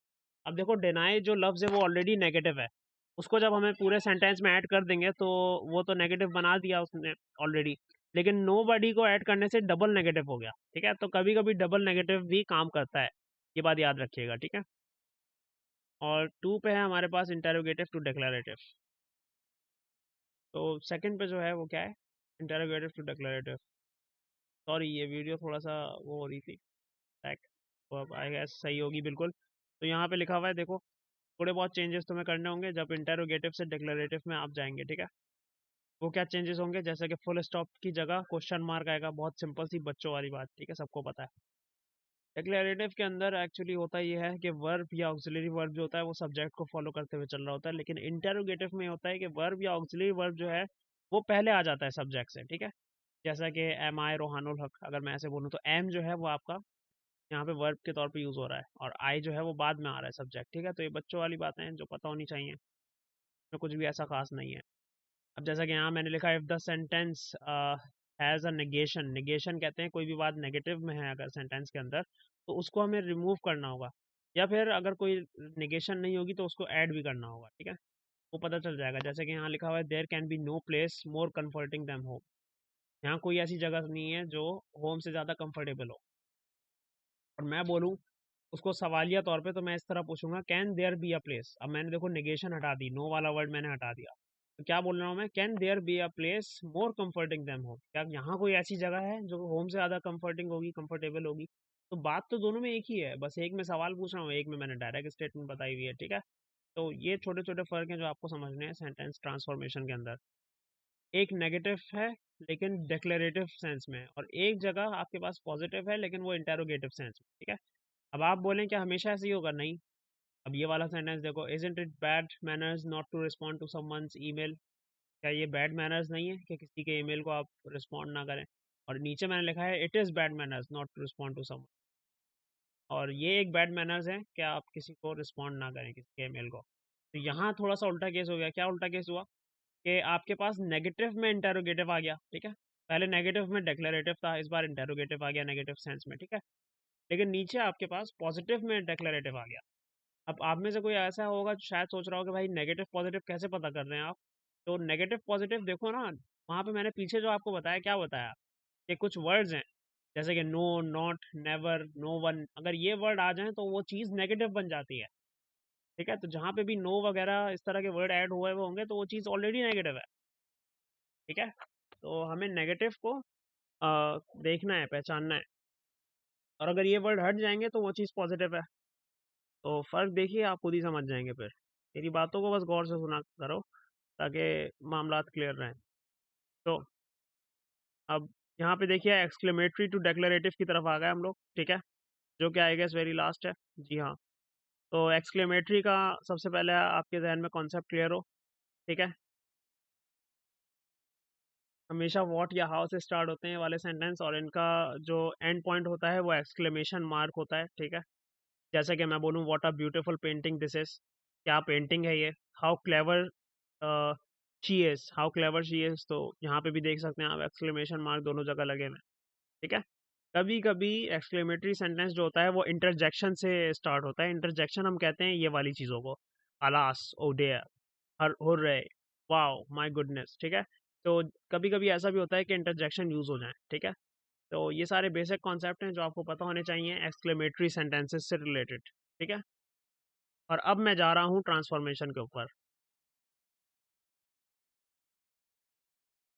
तो ways to transform exclamatory to interrogative, ठीक है। तो याद रखिएगा, सिर्फ एक्सक्लेमेशन मार्क लगाना काफ़ी नहीं रहेगा, ठीक है। हमें एक्सक्लेमेटरी को इंटेरोगेटिव में चेंज करने के लिए बहुत सारे मामला समझने होंगे। एक मिनट, मैंने यहाँ इंटेरोगेटिव लिख दिया क्या? हाँ सॉरी, मैंने गड़बड़ कर दी। एक्सक्लेमेटरी टू डेक्लेरेटिव है, इंटेरोगेटिव नहीं है। एक सेकंड मुझे दीजिएगा, मैं इसको करेक्ट कर दूँ ज़रा। एक्चुअली स्लाइड प्रिपेयर करते वक्त इश्यूज आ सकते हैं, बहुत पॉसिबिलिटी है, क्योंकि लेक्चर आप देख सकते हैं कितना बड़ा और कितना ज़्यादा वैल्यूएबल है। मतलब आप सोचें बनाते वक्त कितना टाइम लगा होगा मुझे। खैर, आई होप आप क्लियर हो गई होगी जो बात है। यहाँ पे मैंने करेक्शन कर दिया, ठीक है। तो बात इसमें सिर्फ ये लिखी हुई है, it is not enough to put an exclamation mark at the end of a declarative sentence when changing it to an exclamatory sentence. एक डिक्लेरेटिव सेंटेंस के आखिरी में आप सिर्फ एक्सक्लेमेशन मार्क लगा के उसे एक्सक्लेमेटरी नहीं बना सकते। आपको फुल स्टॉप तो करना ही है रिप्लेस, और जाहिर है आप रिवर्स काम करेंगे अगर आपको डिक्लेरेटिव टू एक्सक्लेमेटरी जाना पड़ जाए, ठीक है। तो स्ट्रक्चर ऑफ सेंटेंस को चेंज करना पड़ेगा। जी, तो अब यहाँ देखिए, यहाँ मैंने कुछ रूल्स मेंशन करे जो आपकी ट्रांसफॉर्मेशन पे अप्लाइड होंगे, ठीक है। तो यहाँ पर व्हाट एंड हाउ जो यूज़ होता है एक्सक्लेमेटरी सेंटेंसेस के अंदर बिगिनिंग में, तो वो रिप्लेस हो जाएगा वेरी से। कैसे होगा मैं ये भी दिखा देता हूँ। यहाँ पे जैसे कि लिखा हुआ है हाउ चार्मिंग लिखा हुआ है, आई एम सॉरी, इसको थोड़ा सा चेंज करेंगे, स्पेलिंग में एरर आ रहा है, ठीक है। तो how charming you look in this dress, ये आपका पहला सेंटेंस है, ठीक है। एक्सक्लेमेटरी सेंटेंस है। अब देखो, इसको मैंने चेंज करा है, इसको चेंज करके मैंने लिख दिया you look very charming in this dress. तो वेरी से किस तरीके से रिप्लेसमेंट आ रही है वो मैं यहाँ शो करना चाह रहा हूँ, ठीक है। व्हाट होगा या हाउ होगा एक्सक्लेमेटरी सेंटेंस में, आपने सिर्फ उसको ड्रॉप करना है, ड्रॉप करके वेरी लगा देना है, ठीक है। आपका सेंटेंस जो है वो ट्रांसफॉर्म हो जाएगा। ये है हमारे पास रूल नंबर 1। अब रूल नंबर 2 की तरफ चलते हैं, तो उसमें आप देख सकते हैं जैसा कि ओ दैट, इफ ओनली, ये सारे वो हैं एक्सप्रेशन जो कि एक्सक्लेमेटरी सेंटेंस में यूज होंगे, विश वाले, ठीक है। इनको आप एक स्ट्रक्चर से रिप्लेस कर देंगे, और स्ट्रक्चर जो आपके पास गिवन है वो subject plus wish plus a full clause है, ठीक है।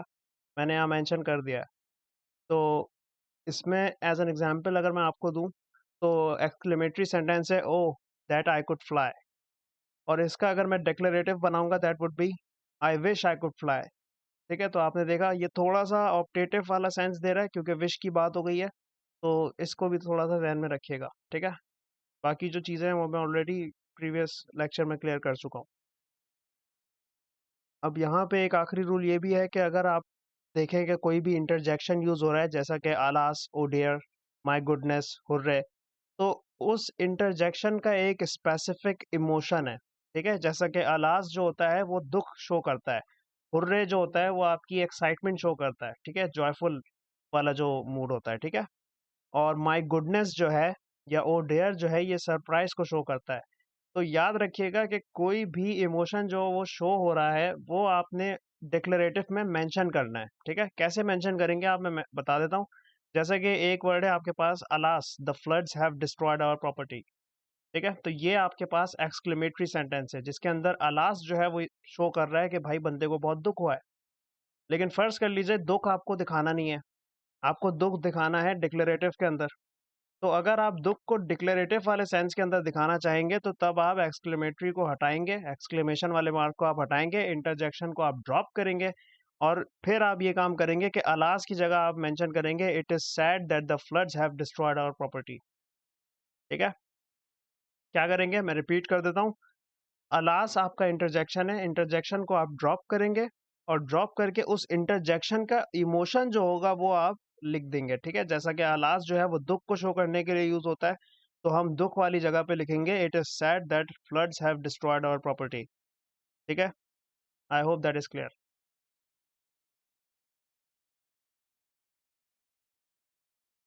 अब हमें थोड़ी सी बात करनी है substitution of one parts of speech for another, जिसके अंदर एक्चुअली ये पार्ट उसी का है, फंक्शनल ग्रामर जो मैंने आपको बताया था, सॉरी फंक्शनल ग्रामर कह रहा हूँ, फंक्शनल ट्रांसफॉर्मेशन, जिसका दूसरा नाम था ग्रामेटिकल ट्रांसफॉर्मेशन। तो इसके अंदर जो substitution of one parts of speech वाला पार्ट है वही हमें डिस्कस करना है, ये एक ही हिस्सा है। ठीक है, तो इसके ऊपर जो डिटेल्स हैं वो अब हमें देखनी है।